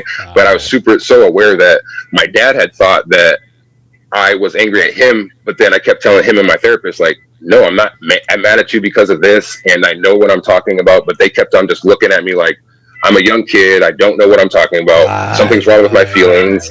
But I was aware, and I wasn't balled up about it. I wasn't mad. I wasn't angry. So then they had prescribed me like, hey, well, he has attention deficit disorder. Like, he's trying to say certain things and we don't understand him. So we're going to categorize him as this. Hey, let's try to put him on ADHD medicine. Yeah, right. But for me, but for me, I had realized, I was so aware. I was like, yeah, even as a kid, I was like, no, like there's nothing wrong with me because I know what you guys are saying. I know what you're trying to do. Wow. So for me, that's how I defeated it. That's how I defeated when people came at me with ADHD. Okay. But all right. When it comes to the thing about the personality and how it helps is because for me, I was so aware once I found out what my personality was, it just clarified that we're all built a certain way. So when I started studying that more, then I was like, oh, this is why I'm this way. This is what happened years ago, because it goes back into memory too. And that's why I say you have a good memory. Yes. So it's very important that what I asked you about your memory, because I have a good memory too. So when you actually go take the test, and then you start watching videos and you start understanding what personality is, and then you understand your personality, and then in your mind, your memory, it's not about what you're not getting indoctrinated. You can do it for yourself. You can go back in your own memory and be like, oh yeah, my personality. Yeah, this says is why I did or said XYZ. Yes, and this is, you know why? Because so that's what I was reverting back to when it says your gender and your personality are two sides of the same coin. That's how interlinked it is. That's how interlinked it is. But then for you, and that's why it was important that it's a miracle that you came on today, because you had said that in the last video, and then it'd been this time that you went to the doctor and he said that, and then he prescribed you, but you still didn't get the medicine yet. Right. And that's part of why I called in today. Is just, all I'm asking is that you do take the test, and then you can read upon how you feel about if that's accurate upon how the test made you feel or whatever. So that way, if it's unnecessary for you to, take prescriptions or do that because you learned it on your own. I'm not trying to say, hey, don't. I'm just saying I give you a little bit of this advice, and I'm saying now, and then you can go back and decide on your own. But I really I've been in with the ADHD, like I said early when I was 30 years ago. I understand when people keep saying like, you're built this way, you're this, like, slow down, don't do this, don't do that. Right. So that way, when you had said that, and then I heard you earlier say, hey, I'm just close. They stalled. You didn't even get the medicine in time. and then I get to call you and say, hey, at least before you go in on the medicine part and do this and that, at least take my advice, study a little bit, and I believe you'll come to the conclusion on your own if you can understand it through that means. And one other thing is MLD. So because I'm in with everybody. I chat. I subscribe to everybody. I chat with him at MLD, and he prescribes it too. Understanding your personality and going through the Myers-Briggs, because it's not just useful. When you find your personality, that's what you are. Okay. Like, and then when you figure out what you are, then you can help fix yourself. Like, oh, because I got damaged back in the day because of this, then you can when you learn it, there's steps that people in the space of personality teach you how to go back into your damage and refix yourself, and then you feel a better understanding of yourself, and you feel more complete, and you won't feel like, oh, what's wrong with me? You'll know what's wrong with you. So I've got this. So right now I'm on mypersonalitytest.org. Here, I'll actually just blow this up so everyone can see it. I'm on mypersonalitytest.org. And it says Myers-Briggs. Is that what it is? Yeah. So the best place to take it is the 16 personalities. It's the same one, Myers-Briggs, but the 16personalities.com is it's a well balanced test. Yeah, the 16 personalities one. .com. It's interesting. You ever heard of the book called Sybil? Sybil. No. It's interesting. It's about this woman who has 16 different personalities. And I find that to be an incredible coincidence that there are 16 different personalities, because she embodied all of the personalities. It says it says it's so incredible to finally be understood. How about that? Oh, dude, I'm going to do this, man. I'm going to do this because I'm sure you've gone through this.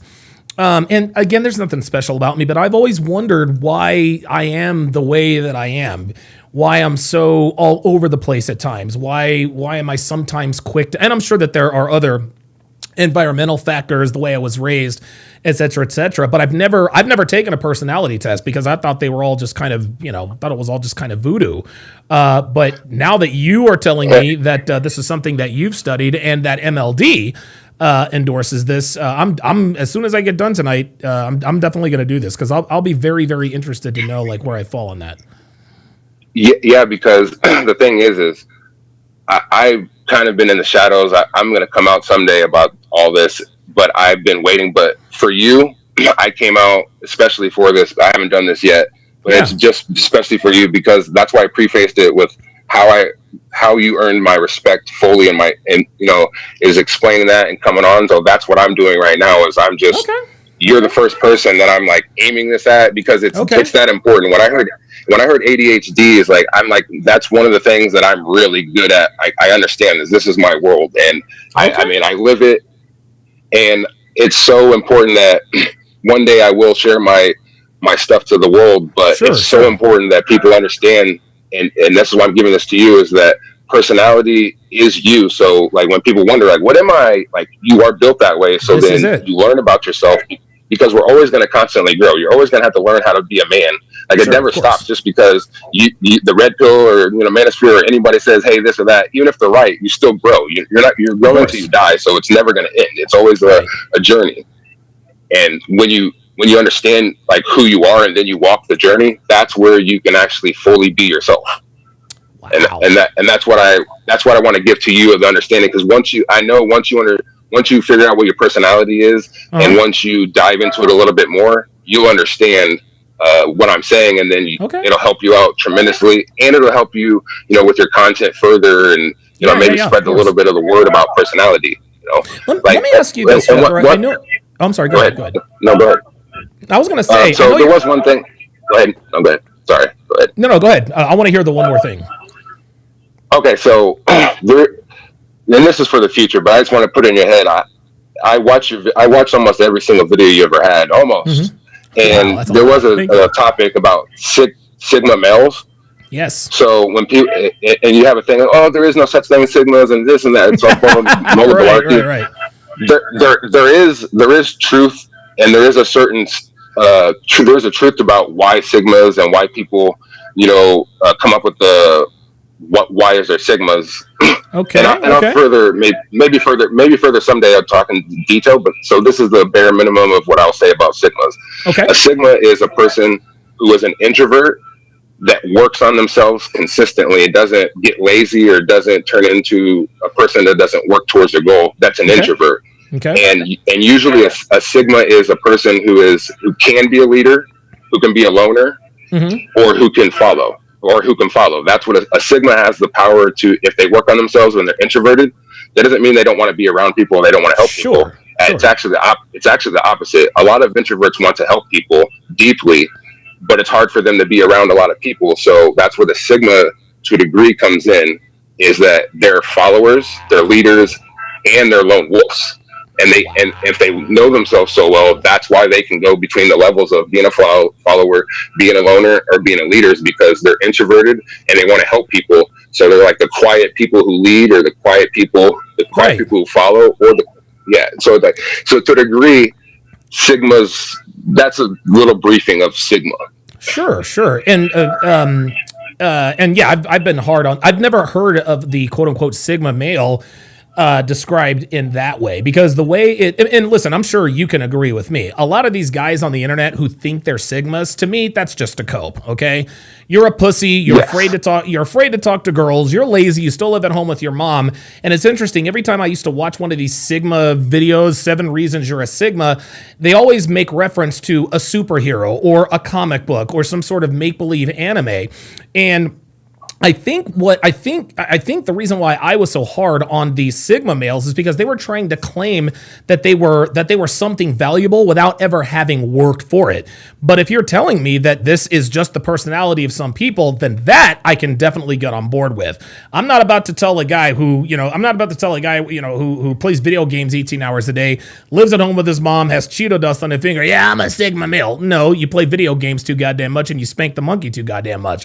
But But what you're telling me is that the sigma male, it doesn't appear to be like anything they're telling me that it really is on the internet. So the thing about the internet is there is definitely truth into, even if some of the things seem like it, there is truth to it. It's just, here's the thing about it is we're humans, and even if we label something, we still have to put more understanding on it. Like context, even though we call the moon, we still have to understand it more. We know what it is, but we still have to put context to it. That's the same thing about sigma male or alpha or beta. It's true that it probably exists, but then people need to research, get better, and the better understanding to make it more accurate. We all do that with everything every single day, and that's people try to be like, yeah, sigma. People just try to describe it to help us learn and understand it and be more accurate at it. Even if they're wrong, they kind of do help a little bit, because then you're like questioning it and you're like, hey, is this that? Is this that? And then it helps, it's like a scientist. It helps put things in order that aren't true.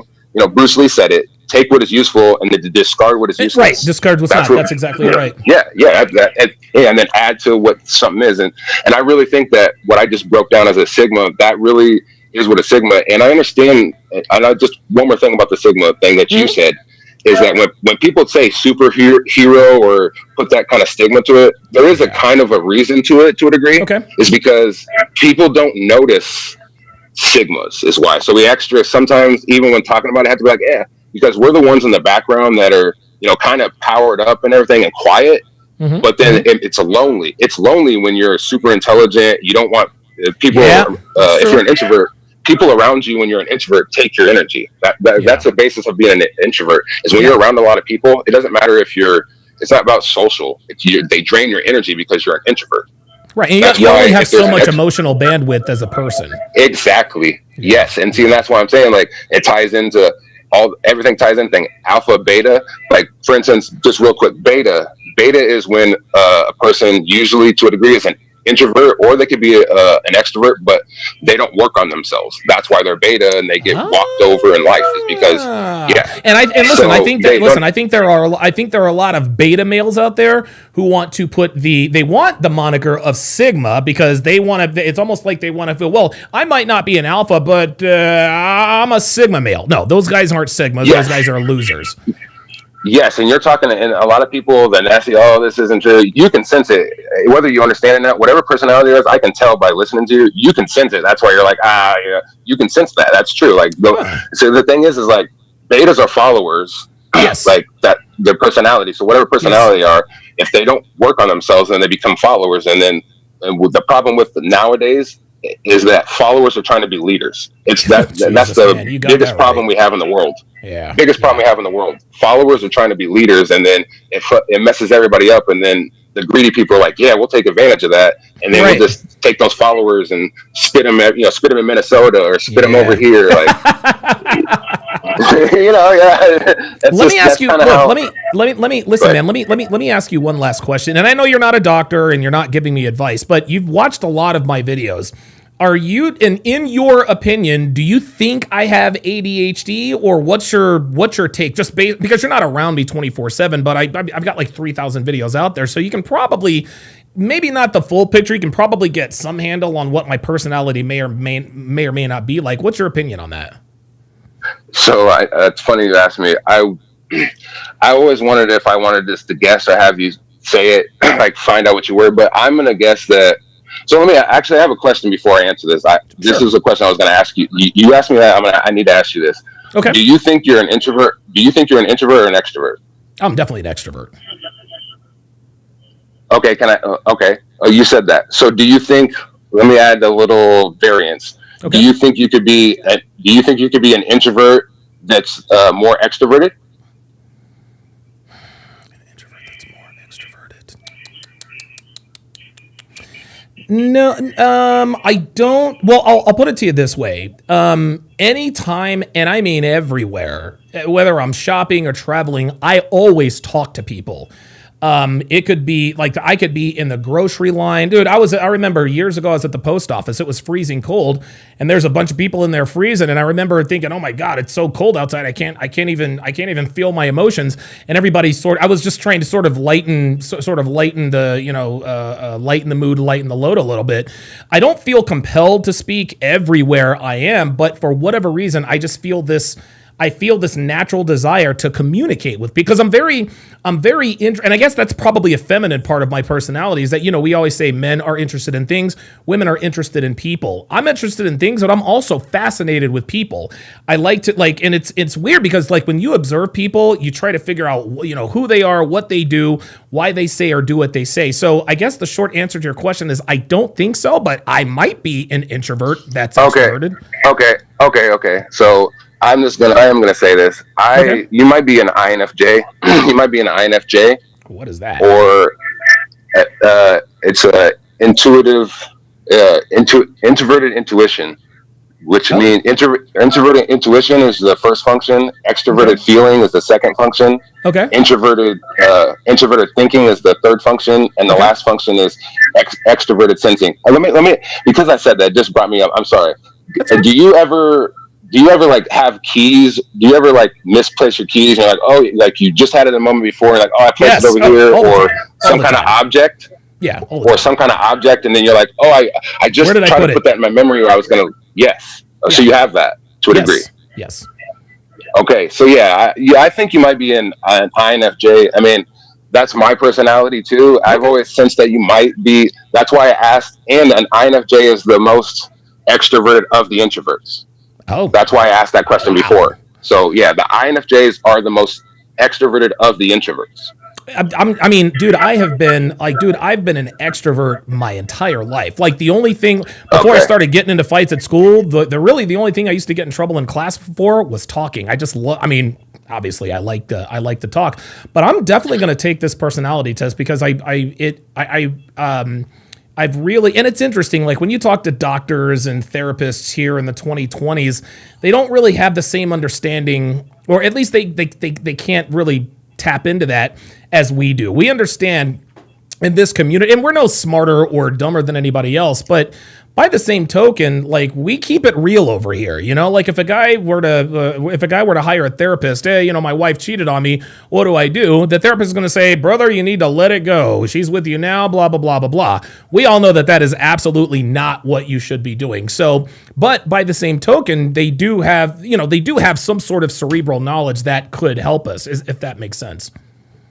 Yeah. So just one more last question on this. Sure. Do you because I know what MLD's personality is. Mm-hmm. When you met MLD or when you talk to him, does he seem like he's similar to you?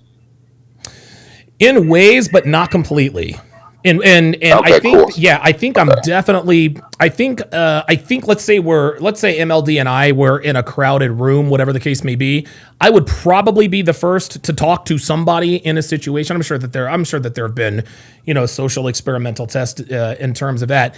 But I do know, I've known MLD for a while. Him and I do have similarities, but I wouldn't say that we're exactly the same. So I think you're either, and I thought you were an extrovert too, but I couldn't tell because of you're like a loner, a streamer to a degree, and I know you obviously socialize and go out and do certain things. Yeah, and I can tell you're obviously talkative too. So maybe you're an ENFP. MLD is an ENFJ. Okay. So whenever you get to the test, and I will tell you this.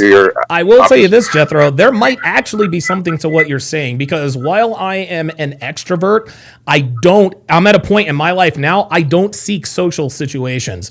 I would much rather stay at home by myself or with my wife. That's just and I don't know if that's I don't know if that's just a byproduct of me just growing up or maturing, whatever the case may be. When I was in my 20s and early 30s, I like to go out and party and have fun and chase girls, but these days I would just I can't remember the last time I stayed up until midnight on New Year's Eve. That's just not something I'm interested in. So I will say that I definitely, now at 48 years old, I definitely am not, I don't put myself in social situations nearly as much as I used to. If I find myself in a situation where maybe a little extroversion would, maybe make things more interesting, well then yes, I'll just talk. And I don't say, okay, I'm in a social situation, I better talk. For whatever reason, I have a natural chemistry with people I don't know. I can talk to anyone like they're not a stranger, but I don't go out and say, I'm going to go out and talk to a bunch of strangers today. That's never been who I am.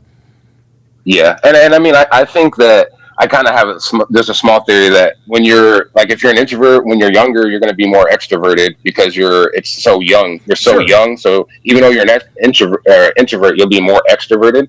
And as you get older, have phases of being a little bit more extroverted, and then you go inwards the more you understand yourself, learn. And then I think that's what happened to you to a degree. I mean, you're older than me by, I think I'm 39. Okay. So when you get older, even if you were extroverted, maybe when you get older, naturally you go introverted wise, because technically in the personalities, you have 2 extroversions and 2 introversions in your personality. Okay. So it's 2 introversions. So everybody has 2 extroversions and 2 introversions. Now it's what makes you an introvert is if the first function is introverted or if the first function is extroverted. That's what makes you extroverted or introverted. That's what that personality test will reveal to me. Yes. Yeah. And then later on in the future, if you want to pull up and talk or whatever, I will. But, there wasn't one, that's all I have to say about that, unless you have anything else. But there was one more thing, and it has nothing to do with this, that I definitely need to say to you. And that is that a while back, with your shorts, you have to make, and I know you make shorts, put on YouTube now, especially in Facebook, the skits you used to make and the way you should put them out, especially if you go on FNF. I've been a big fan of getting your stuff on FNF to the crowd of FNF needing to see that red pill content. Not just because I represent you and put your stuff out there, but it's so important to the people that Myron is bringing it on. They're so young and they're actually taking his advice and they're actually growing and they're actually, you guys, I know you guys do know, but you guys really don't know how much what you guys do is actually penetrating into the world. It's very vital that I say this I'm in Iowa. Coming from Iowa, it's felt even in Iowa what all you guys are doing. It's felt in Iowa. Wow. We feel like I go to work. I work at a random, I work doing security, and I talk to young kids. I talk to young guys, and I ask them, I think that I'm going to know much more than them because I'm much older than them. And then I go to talk to them about stuff, and they already know it. And I'm like, whoa, how do you guys already know? What? I don't think you guys. Yeah, I'm already like, hey, what the heck? I go to talk to them like I'm going to be their leader or something, and they're already I do this, I do that. I'm already on. I'm not playing that game. I understand what's going on to a degree, and they're actually. I'm like, whoa, it stops me from actually helping them. I mean, I'm not going to help them, but they just hold me back. I'm like, whoa, you guys already. So it's very important that you understand that, it's like you included, everybody that is in the space, they are affecting everything. It is making, it's helping us. Like I needed help from I needed help from the space. I had broken up my family, and then just after I broke up my family, because I had to, I came across Myron, and then Myron was the one that got me to all you guys. MLD, I want Brandon Carter, everyone in the space, even Sneeko, Andrew Tate, everybody. You know, I follow everybody. I see what everybody's doing, and you guys, no matter what's going on, you guys are affecting the world. Wow. You guys. Okay. I seen a guy in your chat earlier. He's from Germany.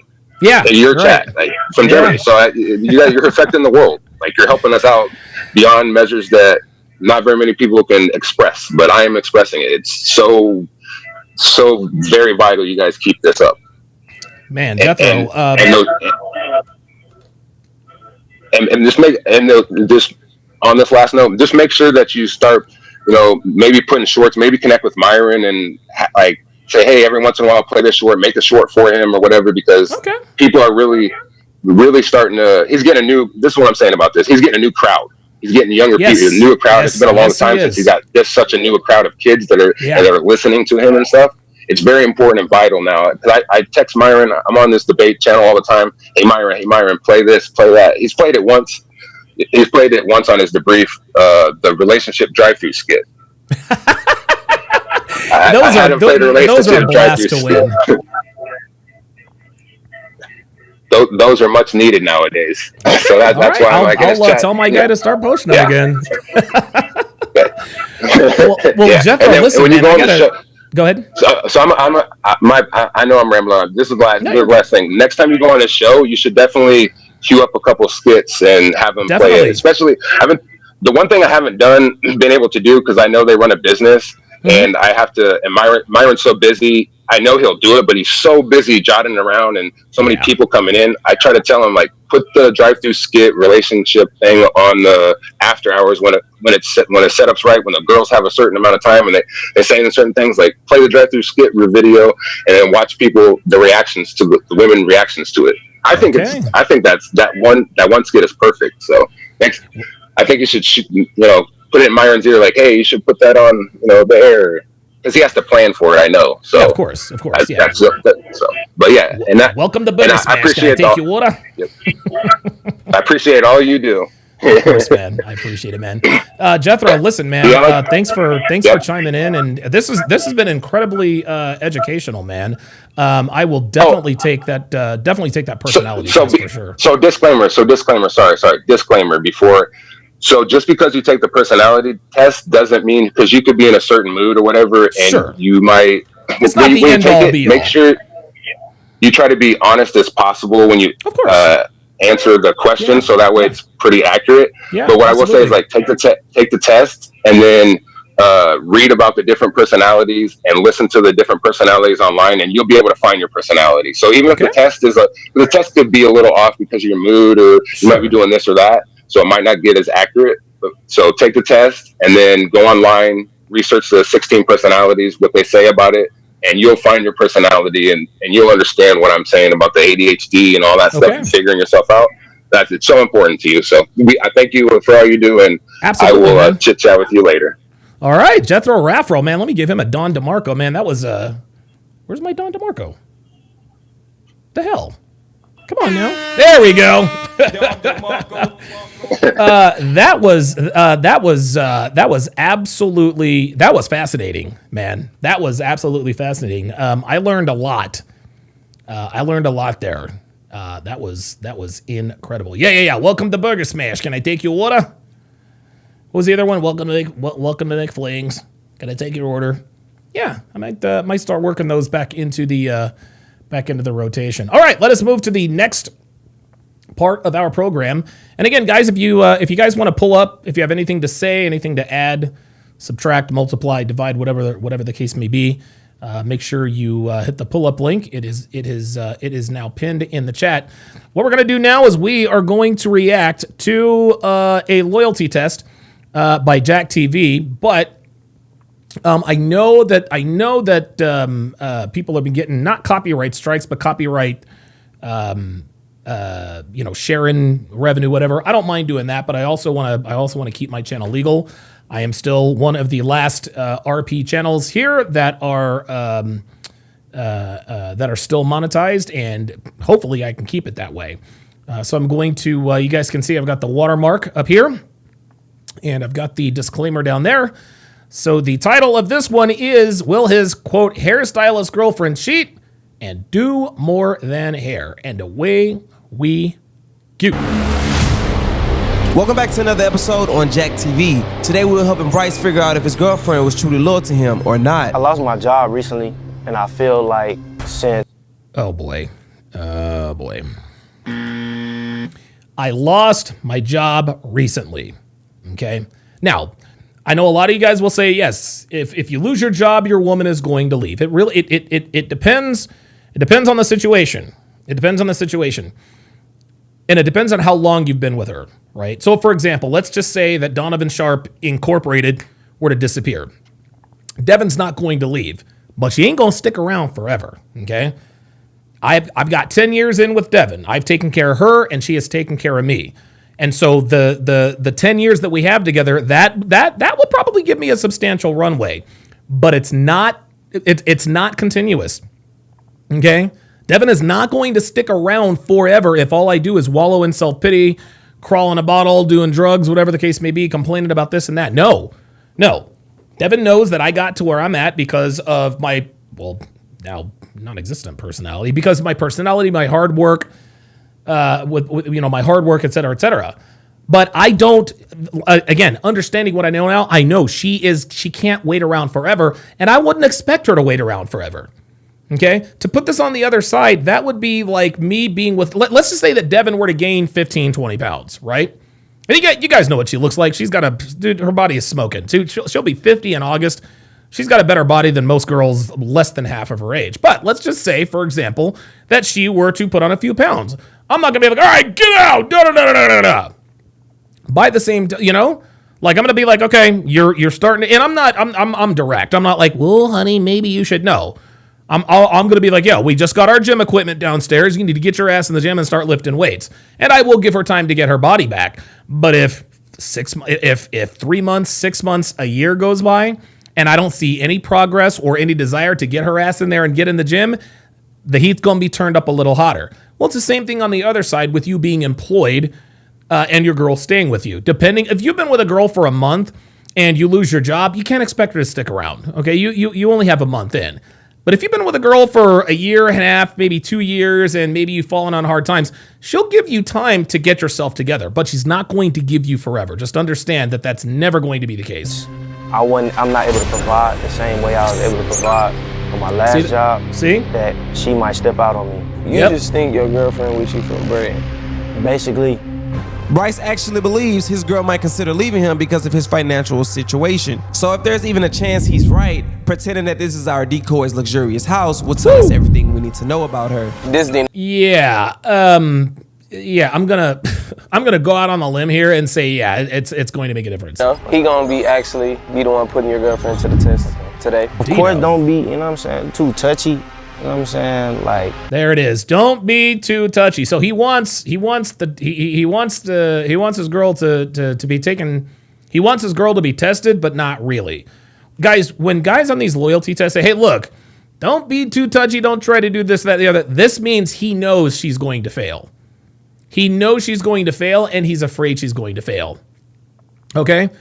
But sometimes guys are like, hey, do whatever you have to do. Not that they're not afraid she's going to fail, but they really want to know if she's loyal. This guy saying, hey, handle it with kid gloves, don't try and do nothing. He's looking for an excuse to keep her, okay? It's something that you understand inherently about guys like this. All right, I want to put my girl to a loyalty test, but don't get too handsy. Don't try to kiss her. Don't try to smash her. Well, bro, like, do you want us to test her or don't you? Okay? Guys like this don't really want to know the truth. They just want it on camera that she, quote, passed the loyalty test. Because I'll tell you this, a lot of times these girls sort of figure out halfway, okay, this is a loyalty test. And then they even ask at the end, this was a loyalty test, wasn't it? Yeah, it was. That doesn't solve anything. This guy appears to not really want to know if his girl is loyal or not. He wants to know if she appears to be loyal. This is the same difference as people who want to be right and those who want to get it right. This guy doesn't want to get it right. He wants to be right. He's looking for any excuse that he can to stay with his girlfriend who is probably definitely cheating on him. I don't know if she going, bro. That's gonna be crazy, but I guess just no touching. Yeah, just do enough so I can see, and then that's when. Yeah, you know what I'm saying. But I mean, I definitely want you to find out.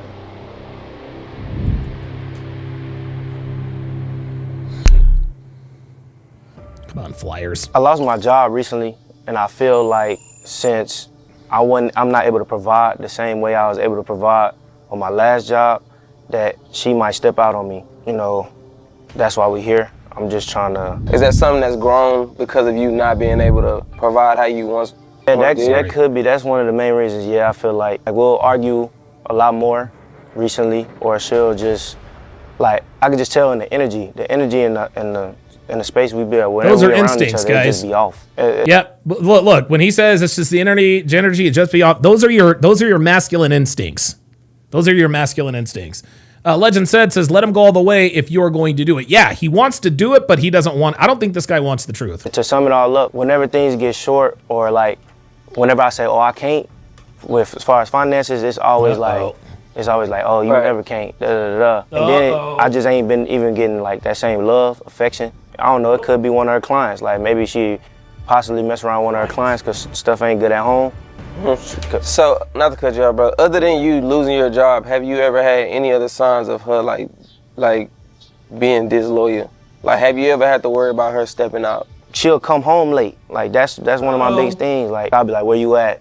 And she'll be like, oh, I'm doing hair. She'll always keep me up to date. But now we arguing so much with the bills and shit going on, she'll be like, oh, well, I'm busy. I'm doing hair since you can't make it. You know what I'm saying? All right, so this Dino. He gonna be the one putting your girlfriend to the test today. So in a few moments, we're gonna actually give her a call, make sure she's still coming. If you wanna go ahead and discuss any do's or don'ts with him, you can do that now. So when he's conducting the test, there's no miscommunication. Well, I mean, Guys, I'm going to make a quick announcement, and I guess I should have figured this out.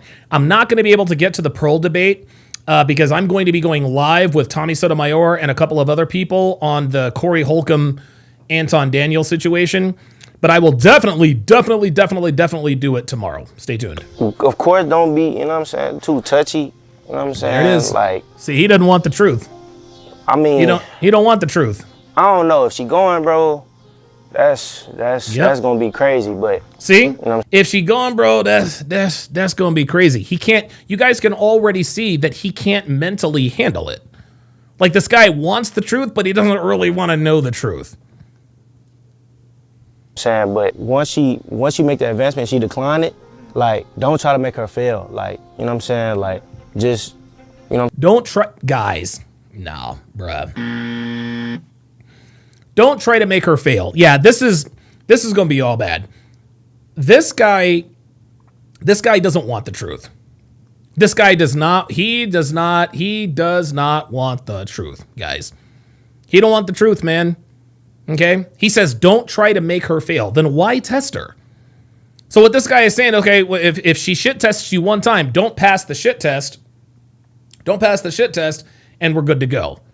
He's wanting her to have the appearance of loyalty with some sort of light test. Hey, can I get your number? No. Okay, cool. Test over. No, it don't work that way. Only the true assassins, the true diabolicals, the true players, dude, they swat away all that low-level shit test, all those low-level shit tests. Basically, he wants a decoy who's not really going to push her. He says, don't try to make her fail. Bro, that's what they're trying to do. I'm saying you feel what I'm saying? Just don't try to make her fail. I hate when people say that. Don't try to make her fail. That's what I just don't be understanding. Yep.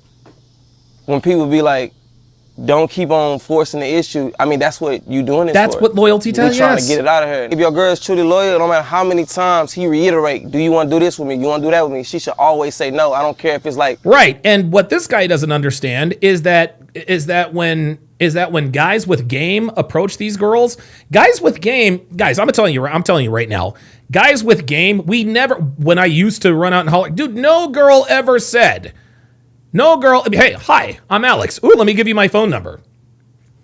That does not happen. That absolutely does not happen. Hey, you seem cool. Here, put your number in. We'll hang out. Every once in a while, they'll do it on the first try. Most of the time, they'll shit test you. I have a boyfriend, blah, blah, blah, blah, blah. Okay? Guys like I used to be, we used to push through that. Those are the guys that will cause your girlfriend to cheat. Those are the guys. Okay? Jay Blaze in the chat says he wants to be lied to. Absolutely. This guy does not want the truth. He wants the appearance of the truth. He already knows. 10,000 times because she know right from wrong. It only take one for her to be this loyal, right? That's true. That is true. So don't try to see what I'm saying. It's not me saying like, you know, you can still. Do you guys see how nervous he is? Do you guys see how nervous he is? He has a feeling that his girl is going to fail this loyalty test. So it's almost like he's trying to rig the game so that she doesn't fail. Well, don't try to make her fail. Nah, bro. That's why you're here, my guy. Stop it whenever you want to. This is my advice to you. Like at the end. There it is. King Life says good lies. Absolutely. You guys remember the Kevin Samuels theme song by Vividry, Your Good Lies? Listen to the words. Listen to the words. That's what this guy wants. He wants his girl to keep telling him those good lies so that he can continue being in the dark. He doesn't want the truth. At the end of the day, if you with somebody and they truly loyal, it don't matter how many times I try to feed you some bullshit, you should already just be like, no, I don't want it. So he gonna do his job. Either that, or if a girl really, and girls know when dudes are hitting on them, if they're in a situation where they're like, okay, I need to get, they will remove themselves from the situation. And look at this guy. You can already see how afraid he is to get the truth. And you're gonna be watching, and then you can just decide whether or not, you know what I'm saying, you want to interrupt. But he gonna do that. Like even if she. Yeah, I'm gonna put the link. I'll put the link to. I'm gonna put the link to the show. Tommy also gave me permission to live stream it here, so I'll do it here and there. So yeah, I'll get you guys. Say no. She for you, bro. She ain't going, dog. If you ask her 2 times, and then he turn around and ask her 3 times, ain't no difference. It's 2 times, 3 times. Yep. Only take one. No. Yeah, no means no. In every language. Okay. Yeah, King Life says, let's be honest, this man's demeanor already tells you it's over. Her man will show you her man will show you the truth about her. Yes, he will.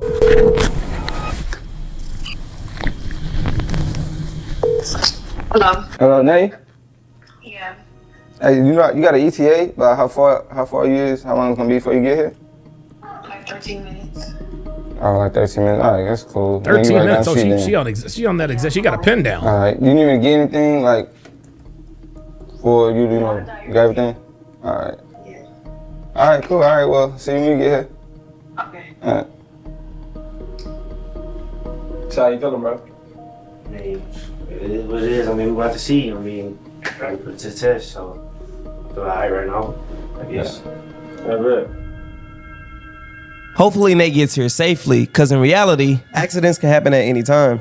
Oh, here comes the ad. Kyle 2020 on the YouTube side says his behavior is proof she cheated. This is the guy who gets cheated on. Absolutely.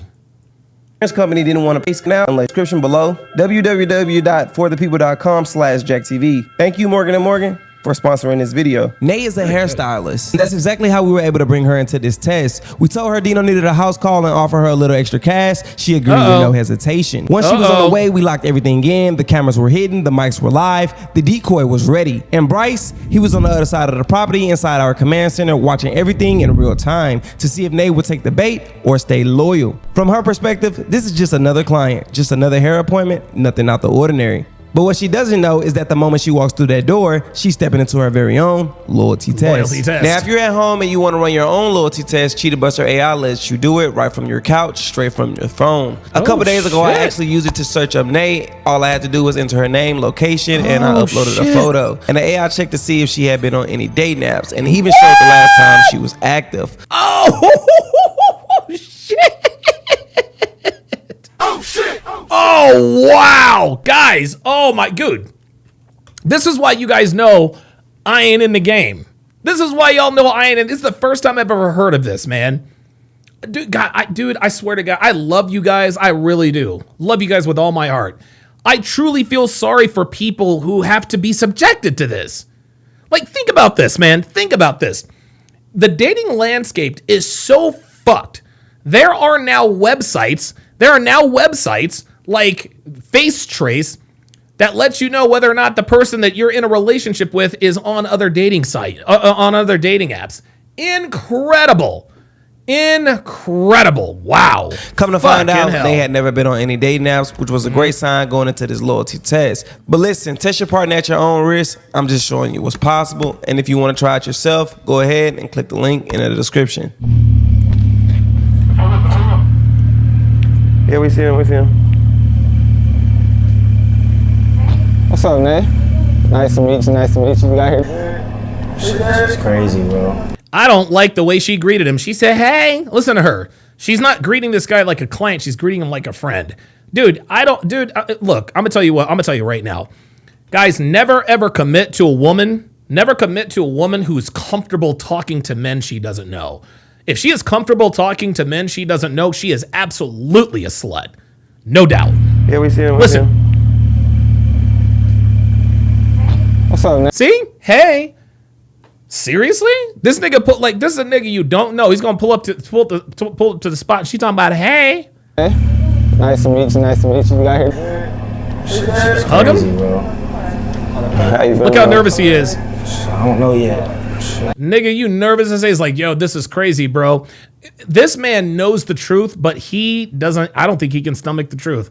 I think this dude's finna crash out. I'm just Look at trying him. to see now. Nah, that's a wrap. I wish it would, paint. Nah, that's a wrap. This bitch says, I love me. This bitch, oh my God. Dude, bruh, if a girl you're seeing or dating is wearing sweatpants that says, I love me, y'all, she's a slut. She's a hoe. Good God. You like that? Well, let's get to it, man. Gonna make you have butterflies? Yep. Yeah, man, I don't know, you know what I'm saying, what's gonna happen for real. So we about to see. Alright, cool. Right this way. Let me see what we're gonna do with that. I ain't washed or nothing yet either, so yeah. I got you. Okay, cool. You need anything on whatever you need me to get, just let me know. Yeah, just a towel. Yeah. And maybe an extension cord. What you got? Blow dryer. I think I got one over here. Okay. What do you want me to send it back though? You can set it right here. You can tell this bitch is a ratchet just by the way she talks. Yeah, Dre Raven says, I have to say, you automatically have to suspect a girl comfortable with making house calls to new male clients late at night, though. Dude, real talk. Like 10 years. 10? Yeah. Since I graduated high school. So she's 28. Yeah, I mean, Dude, it's something you do just for like what? Like finance, like money wise, or you love doing hair? I actually love doing hair. Oh, okay. How do you feel about her actually doing like house calls? Yeah, it's not. Yeah. Nope. No, that's how we feel about it. The worst thing in the world, she gotta get her money, but, you know, shit. I mean, it initially didn't make me feel no way, but when she, you know, like I said earlier with the staying out late, that's been affecting me a little bit. So I'm just trying to see what be going on. Yeah. I want to do something. I'll get the pages. You got some good stuff on there. Thank you. Yeah, I can definitely tell you got a little experience on you. Sure. What kind of style you want? Guys, you can all listen again. Going back to the I love me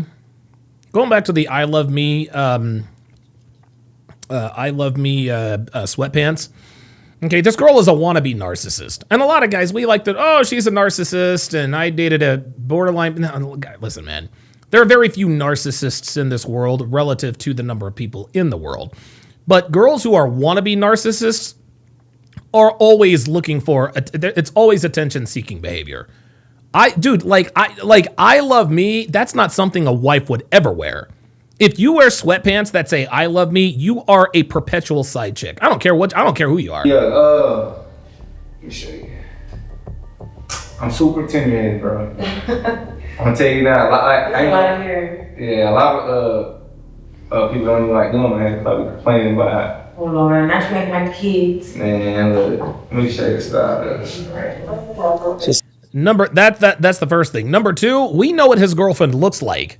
which means she probably failed. And how do we know this? She probably signed the waiver. She's like, okay, cool. If I'm going to get busted cheating, fuck it. I'm going to put myself out there.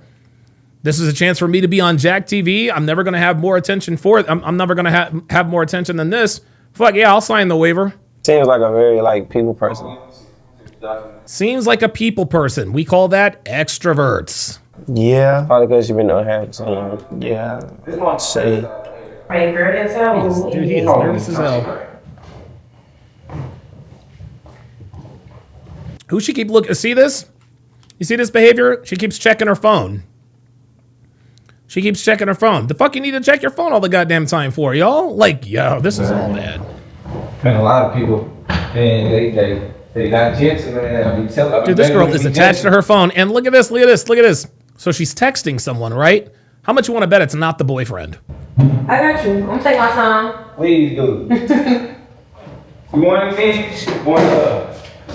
Maybe some water. Drink or something like that? What a... Some water. Alright, I don't got this bitch is ratchet as hell. I can do that. I got my own stuff.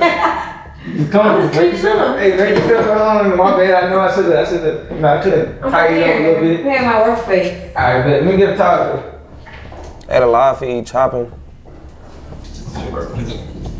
You the one that can't. Not only that, look how she's dressed. She came to this appointment in a midriff. She's wearing a tank top. Like, this is, oh God. I don't even like hot water though. Okay, that's right. You like Yeah, that's good. Actually, let me get the shirt you want. It's cool. Oh yeah. Like the kind of voice that this black woman has. She has the. This is gonna be bad. I'm gonna tell you what, man. God damn, we got smoked by the Hornets. What the hell happened? The fuck? How the hell were we down 50 at halftime? Hey, boo, it is a rough time for Philly sports fans lately. Hey. Sorry about that. I lost my train of thought. Let me just continue. Yeah. You sure you want to do it here though? Oh, she looks like she has the type of voice. She has the type of voice of a black woman who has really bad breath. Sing's fine? What else would you rather? I mean, it don't matter. I think the most accessible. Yeah. Oh my God, dude. Yo. This bitch is a hood rat, my nigga. Like, this bitch is hood rat. Yo, Snow Demi says you can hear the Section 8. Fam.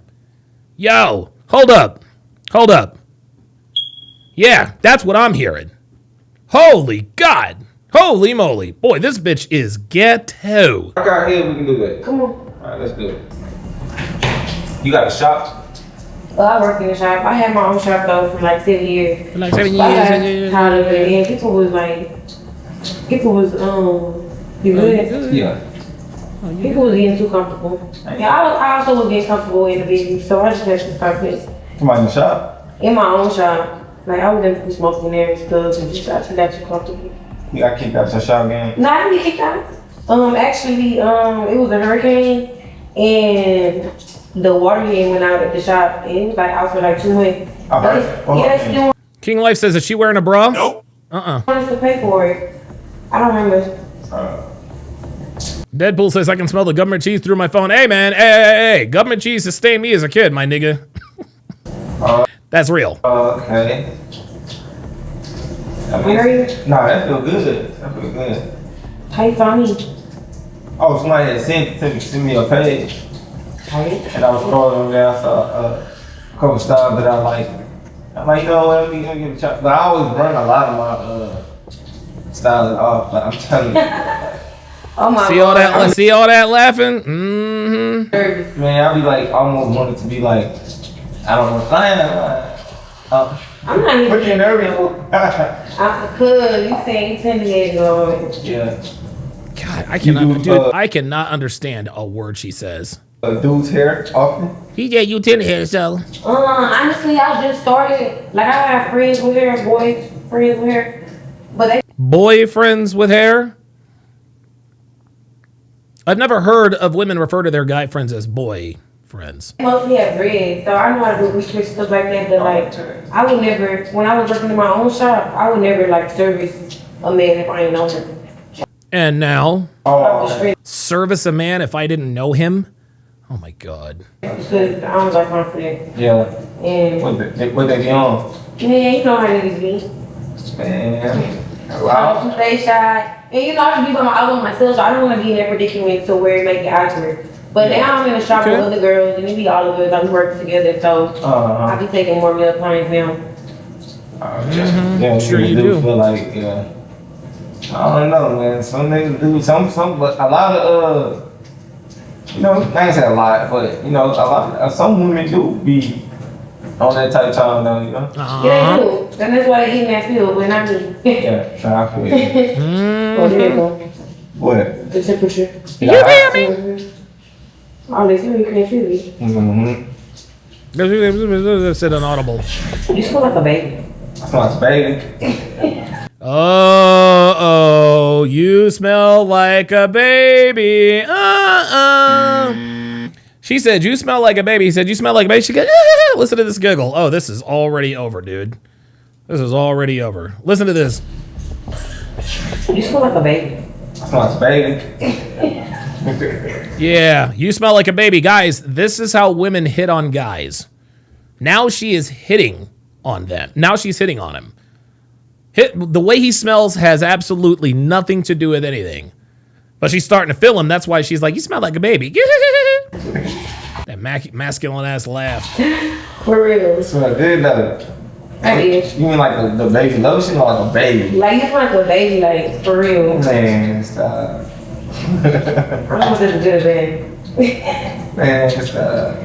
That's a good thing. Anything that smells good is a good thing. So what you do in your free time? Like, what you do when you know, just cooling? Here we go. Here we go. I like to read. I like to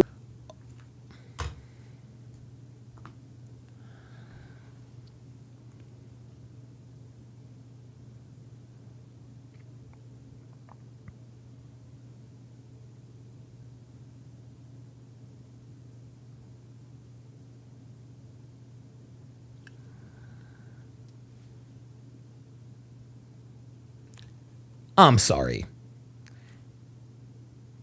Maybe my earbuds piped in the wrong sound. Maybe I misheard something. So let me rewind this so I can make sure that I heard what I thought I heard. Cool and stuff. I like to read. Yo.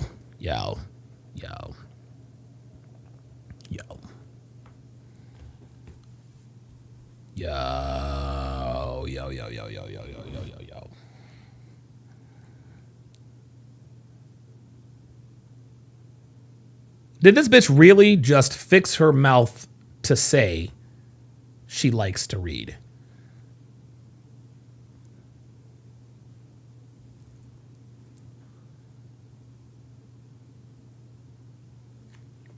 This is the equivalent. Like when I go on Fresh and Fit and we tell the girls, well, you put on makeup for the outside world. It's not fair. Well, I do put on makeup. I put on makeup for myself. Yes, but what happens if you don't leave the house? Well, I put on makeup even if I don't leave the house. Yeah, that's because you shoot OnlyFans content. Nice try, sweetie. I cannot believe this bitch literally just fixed her mouth to say that I like to read. This man asked her, what you do in your free time? The first thing that came to this bitch's mind is, I like to read. Bruh. By your powers combined, I am Captain Planet! Jesus fucking Christ. Scott Valdez says she likes to read Ebony Magazine. My guy, she probably can't even spell Ebony or Magazine. Oh my God. I like to do research on stuff. Like on read. what? Yeah, What you be reading? I like to read all type of books. Right. Yeah. I like to read all type of books. Yeah. It's time to get a little bit more specific. What you reading right now? I'm not actually reading nothing right now. Oh, I'm not reading nothing right now. Well, what do you do for fun in your free time? I like to read, really. What kind of books do you like to read? All kinds. What are you reading now? Yeah, I'm not really reading anything right now. You let a woman talk long enough, eventually they tell on themselves. Unbelievable. It took us, what, 7 seconds to figure that out? Dre Raven with the $2 super chat says, read what? Preschool picture books? Yeah, exactly. Today, but I didn't really get to get into it. But I'm not gonna tell you the topic of that book. But I'm not gonna tell you the topic of that book. Gee, I wonder why. Because there is no book. Oh my God. I swear to God, women think we're fucking dumb. The topic of that book. Why? Because. What is it? You want me to know? It must be something PG-13. Oh my God, this bitch is gonna say some shit like 50 Shades of Grey. But wait a minute, didn't she just hold up? Wait a minute, wait. Let me just rewind this a little bit. Hold up. Because remember, she said she likes to read. He asked her what you read, and she says nothing. But now we're on the topic of a book she may be reading. Did I miss something? That's a good thing. Anything that smells good is a good thing. What you do in your free time? Like what you do when you just cooling and stuff? I like to read. Stop the cap. I like to do research on stuff. You like to read? Yeah, I like to What read. you be reading? I like to read all type of books. What's your favorite right now? What you reading right currently? I'm not actually reading nothing right now. I picked up a book today, but I didn't really get to. I picked a book. I'm not reading anything right now. I actually picked up a book today, but I haven't really gotten into it. Into it. But I'm not gonna tell you the topic of that book. Bullshit. She ain't pick up Stop no the goddamn cap. book. She ain't pick up no goddamn book. She just realized that he caught her in a lie. She just realized he caught her in a lie. See, this is the difference between niggas with game and niggas with no game. A nigga with no game, well, what do you like to do for fun? Oh, I like to read. Oh, that's great. Well, my aunt likes to read, and I like to read, and da-da-da-da-da. This nigga said, you like to read? And his tone of voice told her and us, this nigga don't believe her. So he asked for further clues. What kind of books you like to read? Oh, all types. Okay, what you reading right now? Well, nothing right now, per se. So you just sat here and told this nigga that you like to read. He asked you what you're reading. You said nothing, but then you picked up a book, but now you don't want to talk about it. She's trying to save face. She just got caught in a lie. Bitch, you don't read shit. Okay? Instagram don't count. Ay. But So you know, tell me. But the topic of that book. Why? Because. What is it? You want me to know? dude, she ain't reading shit. She's about to tell. See, this is her plan. What she is doing is she is seizing the opportunity. She says, this nigga just caught me in a lie, but I might be able to flip this shit around because I know this nigga probably wants to smash. I guarantee you this bitch says some 50 Shades of Grey type shit. Ken Rose with the $5 super chat. Rack 1966 says she knew she had to use water but decided to wear a white top and toe bra. Yeah, that was definitely by design. It must be something PG-13 or something. It's something bad. Look like 50 Shades of Grey. Yep. No, let me or Oh. turn face. So what is it? It ain't nothing. I really don't remember the name of it. I just picked it. Oh!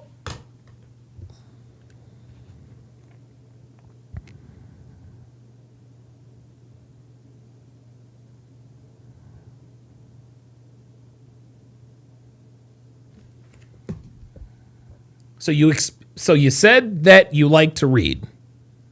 What kind of books do you like to read? All kinds of books. What are you reading now?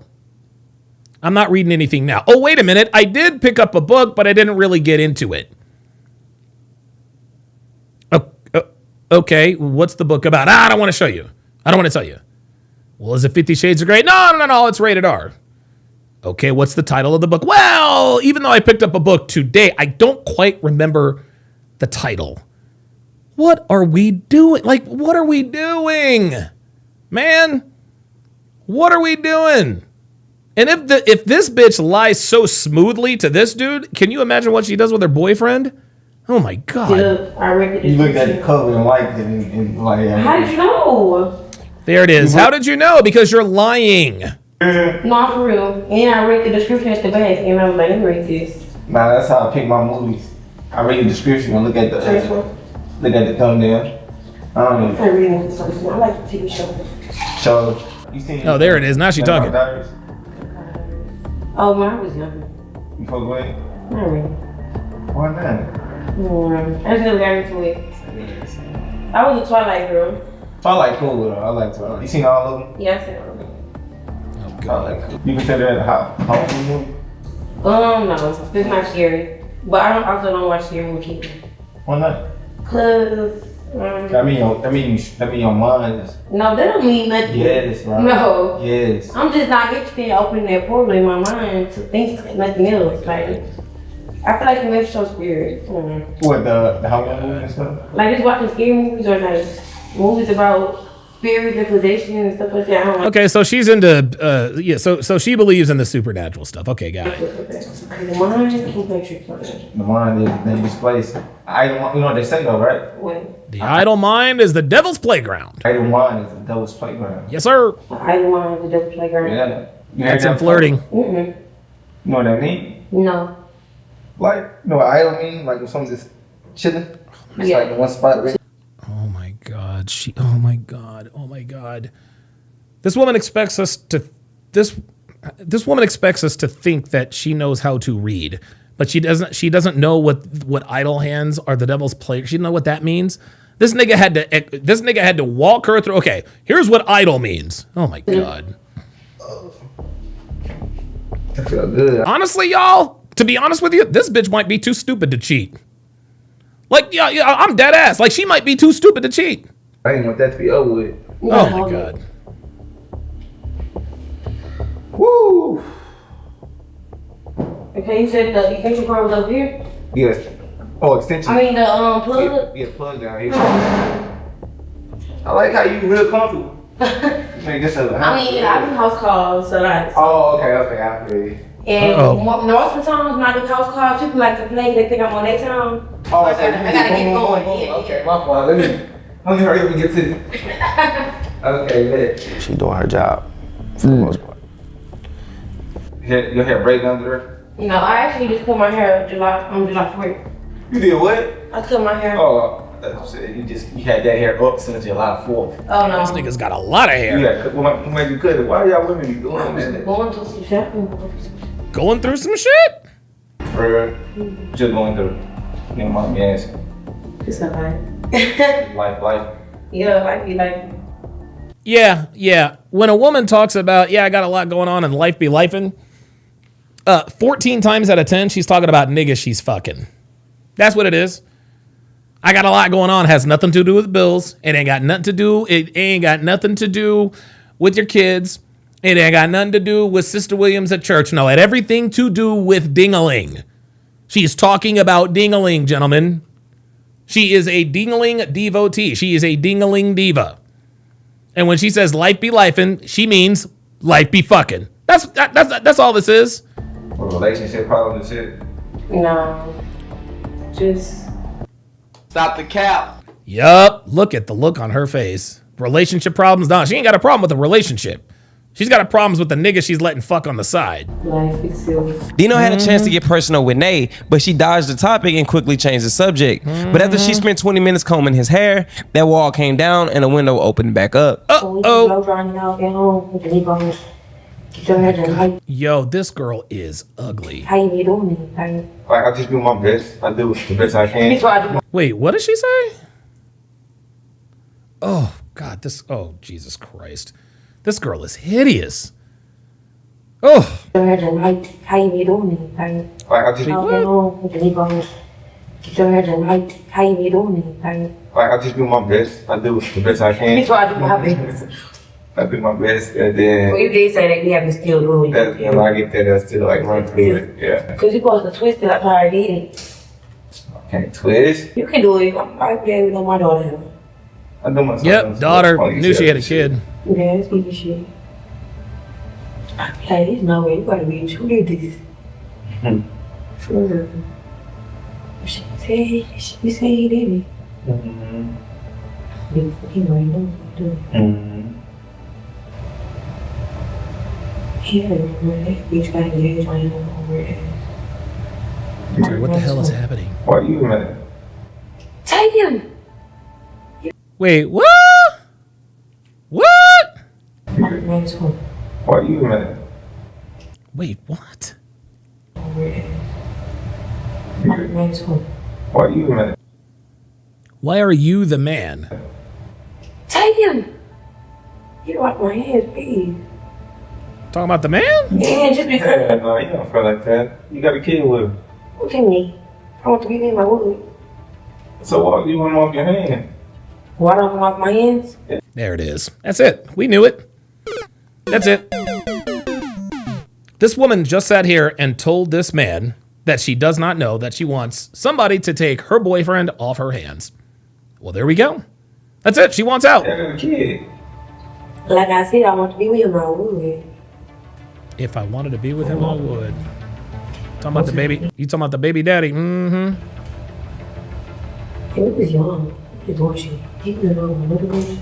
I was in love with another nigga. Mm-hmm. No, you weren't in love with another nigga. He was in love with another bitch, and that's why you loved him. Trying to bond. Stay together, baby. No. And right, like now, I'm not gonna lie. We be feeling like we should get back together, but only because of, like, he's a good dad. Uh-oh. So she just admitted to having talked to her ex. There you go. So she is now told us that she is in contact with the baby daddy. We be feeling like we should get back together, but only because he's being like, we should get back together. Well, I'm sorry. What kind of communication is involved where he's talking about we should get back together? like he's a good dad. Oh, he's a good dad, huh? Like, I'm always be with him. I'ma always be with him. Oh my God. Gentlemen, this woman just admitted to still fucking the baby daddy. This woman just admitted to fucking the baby daddy. He's a good dad, and I'ma always be with him. This is why you don't date single mothers, guys. I just know they might not appreciate it. And everything. I don't know. Even if I was to be with him, for her, but I'm not doing it because Mama did that for me and my dad, and I just would rather them be happy versus faking me. Cause it still turned out a shit show, you know? Yeah. You know? I don't have that. You talking about something, you don't feel it.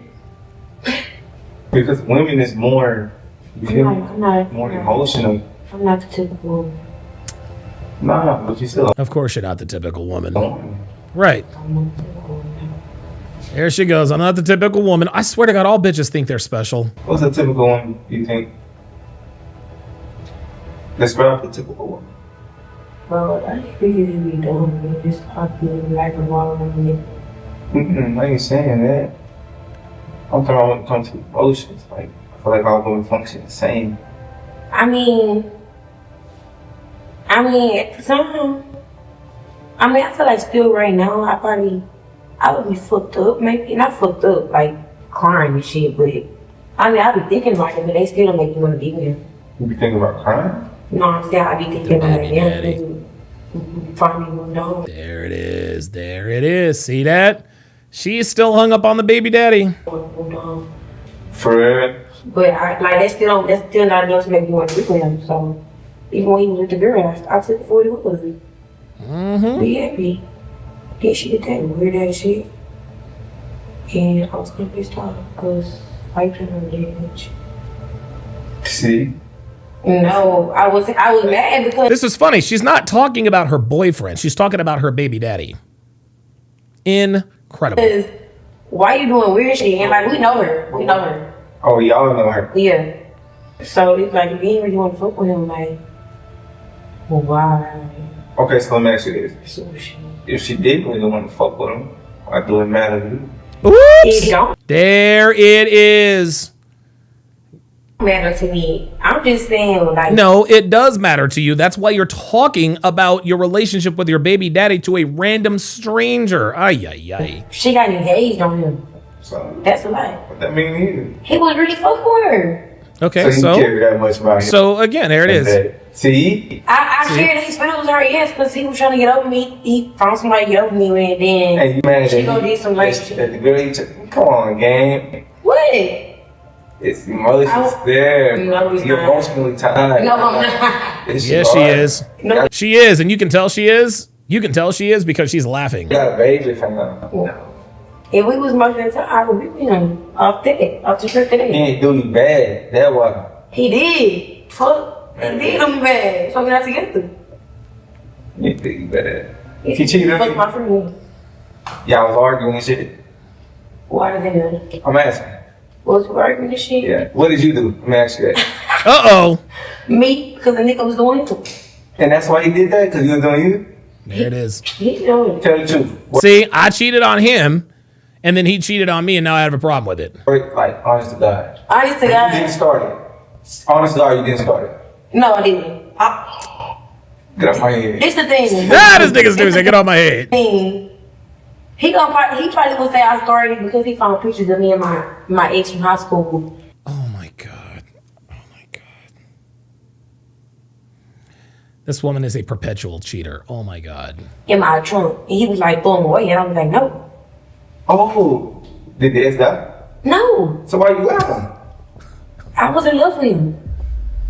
Was in love with him? Oh my god. So you don't think he was wrong for telling you that? Well, I couldn't get over my ex, I'm not gonna lie. Like, he was my first, so I couldn't get over was. him. And I also had it back in my mind, like, that we probably was still gonna be together if they could get fight together. So when I was looking at my baby daddy, of course, before he my baby daddy, like, it was just some cool shit, and we had to graduate, like, all of our friends, we were just all spending that together and shit. So it was like, just coming for me. And I, like I said, I still knew he was like fucked up over his ex. So, like I said, we really just stayed together. Like I didn't just stay together. And then so I got tired of it like that. No. Until I got tired of it. Translation, found a new dingling. What? You love him, gang. It's okay. I don't heard people say that. I love him, yes, but was I ever in love with him? Was not. Oh my god. There it is. This nigga didn't even try to make her fail the loyalty test. He did it anyway. This is crazy. He's like, so you do love this nigga. Don't say that. It was, but I'm talking to my friends right now. I gotta lie to you. The fuck? Bro. That's why. So you gonna sit here and tell me you was not in love with him? I wasn't. I cried my whole pregnancy. And I found out my first, I don't know a day apart. Yeah, you said what's the day apart? Me and my first babies, like our kids are a day apart. Oh my god. Oh my god. Look at the look on this nigga's face. Fucked up, cause I was like, crazy about nigga. I don't get crazy about my ex. But you know what? So when y'all down there doing what y'all do, you know what's coming out of that? A possibility? Good. Do you see her smiling? Do you see her smiling? And oh, now she's making the excuse. I was young. Oh, I was young. What the fuck? Don't blame age, man. I'm blaming age. Don't blame age. Yes. Age ain't got a conscience. You do. You laid down there. Y'all was in there doing what you was doing. And while y'all doing that shit, you'll be allowed to tell me you wasn't like, I love you. See that? What the fuck? See that? See that? She's like, fuck you. Translation, you were correct. And he say I love you too. Yeah. Yeah. That's it, so. See? That's a real thing for real. No, it is. Okay, let me ask you this then. You still love your ex? That's a yes. That's a yes. That's silence. There it is. There it is. Dude, honestly, at this point, the decoy isn't even going to try to get her to cheat. He's just going to get her to tell on herself. Look at this. Look at this. Look at this. Look at this micro expression. Wow, look at this. The silence. There you go. You see the look on her face? You see the look on her face, gentlemen? That is the look of confirmation. That is the look of inevitability. Dr. B84 with the $5 super chat. Says you might want to release the English version of this advanced nigga-ease. Bruh, I don't even think I can translate this. But this look right here shows us, yep, she still loves her ex. You don't know. No, I have love for him, but what I've been hearing after that still no, because he ain't doing shit. But yes, I do feel like another nigga cannot love me like how he did. You know, it's your first, right? Yeah. You got one in the hospital? 8th grade. There it is. Oh, 8th grade? To 12th grade. And to this day, you still feel like that? It's like what? That nobody could love you like he did? Yeah, I feel like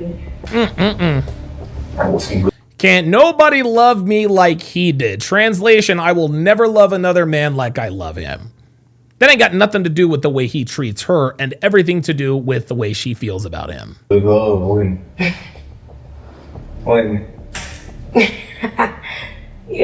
You don't check on him, I don't do checkups and shit?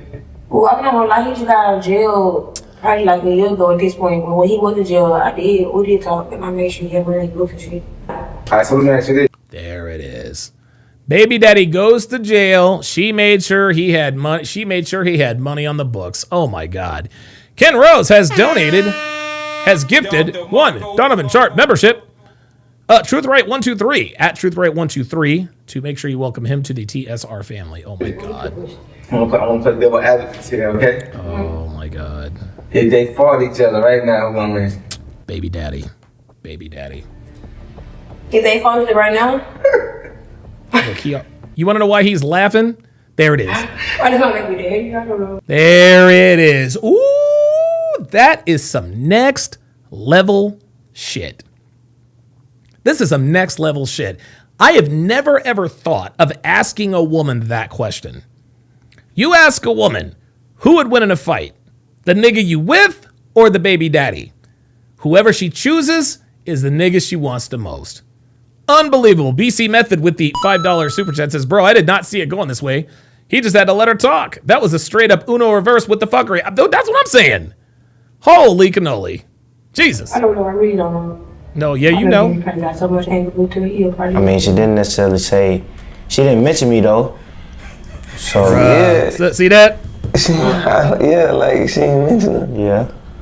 So, I don't know. I mean, you just keep going and see. Nate started admitting that she still loves her ex and even reminisce on the good times they had. Now remember, Bryce is watching all of this in real time, but instead of reacting or saying much, he stayed quiet, and that silence says a lot. As they got more personal, we actually uncovered things that Bryce really needs to talk to her about after this test is over. The hair braiding took a long time, but the conversation felt more like a safe space, the kind you get in any salon or barbershop, and that's normal. Yeah. She was emotionally honest. But then, towards the end, Dino finally started shooting the shot for real, and that's where things get interesting. What time? You got time? 10. It take longer than expected, huh? I told you it's not gonna be easy. Yeah, you got a lot of hair. Who you got at home? You got a boyfriend at home, huh? Yeah. You don't be tripping about you coming in this late? Well, he ain't not working. Oh, you respect it? And now he does. You say he should be? He should be. He should be used to going out, being out this late. I'm working. Yeah, but he don't know me. He don't need my kind. Ooh. What? My faces? Told y'all tender-headed as fuck. Alright, so it'll be like that when we get to the end. You gonna go straight home or what? What you got? Yeah, I'm gonna go home. You can stay, chill out, take a break. Stay what? Stay here. I mean, I ain't got nothing to do. I'm just cooling. Oh, no, I can't do that. Why not? I gotta go for a swim in. That was good. Uh-huh. He ain't gonna know when you're done, though. He got my location in my show. How long y'all been together? For 2 years. These are shit tests, guys. These are shit tests. About 2 years? That's good. Still kind of on the new side, though. Y'all still in the honeymoon phase. Oh, my God. We are honeymooning. Oh, you happy? I'm happy. That's good, yeah. That's good. Trying to find something like that, man. It'll come to you one day. Could be. You said one day? Why not today? She said not today. Not with me. She shutting that shit down, bro. Yep, she's shutting it down. Yeah, I say. They all say. Yeah, you never know, though. Until you know, you know what I mean? Which I know. Yeah. I ain't trying to know. Okay. I know what I got at home. What you think? Yeah. I respect that, though. I'm just saying, this my offer stands. Yeah, we want to get out, chill out, get away from home. Like you said, you work a lot. You don't really got much time for yourself like that no more. Oh, shit. What you do? Oh, there it is. There it is. There it is. What you do for work, that's a fail. That's it. Why else would she be interested in what she does, what he does for work if she weren't interested? He kept on, no, I got a man, he's got my location, blah, blah, blah, blah, blah. I hope you find it someday, blah, blah, blah, blah, blah. He's like, well, you know, my offer stands. Okay, well, what do you do for work? I went to like stocks and stuff. I do a lot of trading and got a little real estate.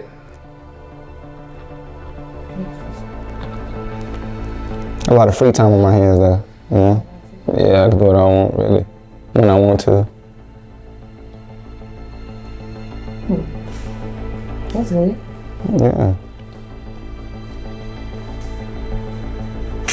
You say you don't got a lot of free. She's waiting for him. Yeah, there it is. Legend says that she's qualifying him. Absolutely. But now she's waiting for him to come to her. Time, but I bet you I can free that up for you though. Uh-oh. You gotta be at the shop and shit, right? Uh-oh. You gotta be at the shop. Maybe another lifetime. Another lifetime.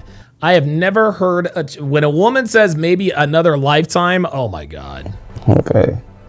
That's cool. What about this life? Like life I'm living now though. Like living now? Mm-hmm. Me too. So what's up? She knows she's being tested. She knows she's being tested. I think at this point she's got to know something's up. Because we're almost a half an hour into this loyalty test, and all of a sudden now I got a man. She talks, and it's funny. She talked more about the baby daddy than her man, other than the fact that she has a man. I know what I got. I'm gonna go home to him. Yeah, I feel you. You just lucky. That's all I'm saying. Like you're a good woman. You feel me? I could tell you work. You know, you doing your thing. You got your head on straight. I enjoy talking to you for real. So you ain't gonna book it again? Huh? You ain't gonna book it again? Most likely. Yeah. Uh-oh. Are you gonna book me again? Uh-oh. I like it. I mean, you could. You can do your thing. Maybe next time though, we probably go out afterwards. As friends or something like that. Just, you know, just client until. Oh, this so, you know, when bitch it's a client, you go with your so your female cap. Do you see how she has shut it completely down? Yeah. Listen, I think dude already exposed her. Okay. Well, my offer stand. Always. For you. And I don't even do that for real.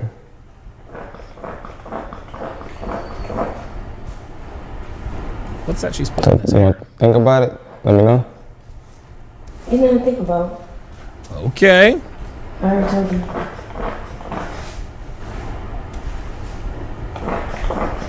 Okay. Shit, now I'm nervous. Cause shit, I'm finna go out there and, you know what I'm saying, all this going on. I'm about to look crazy as hell. My bad. I didn't mean to ruin the vibe if I did. I'm just, my man of words, you feel me? Yeah, Kyle 2020 says the dummy still thinks she passed. Guys, I do apologize. I have got to leave it there. I've got a podcast with Tommy Sotomayor in 7 minutes. So I need to be ready for what I'm about to do. If I can, I was actually having a little bit of trouble live streaming to YouTube today via Restream. He is going to give me permission to live stream it to my audience as well. But what I'll tell you what I'll do, guys. Hang on a second.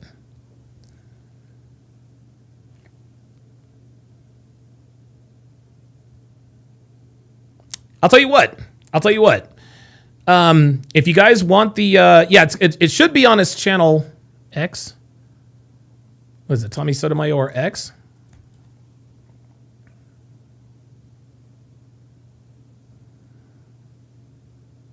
I don't even know what channel this is going to be on. But I'll tell you what. join my Discord. I don't have the link yet, but join my Discord and I'll put the link there. Because all I have is the StreamYard link. I don't actually have the video link. All right, guys.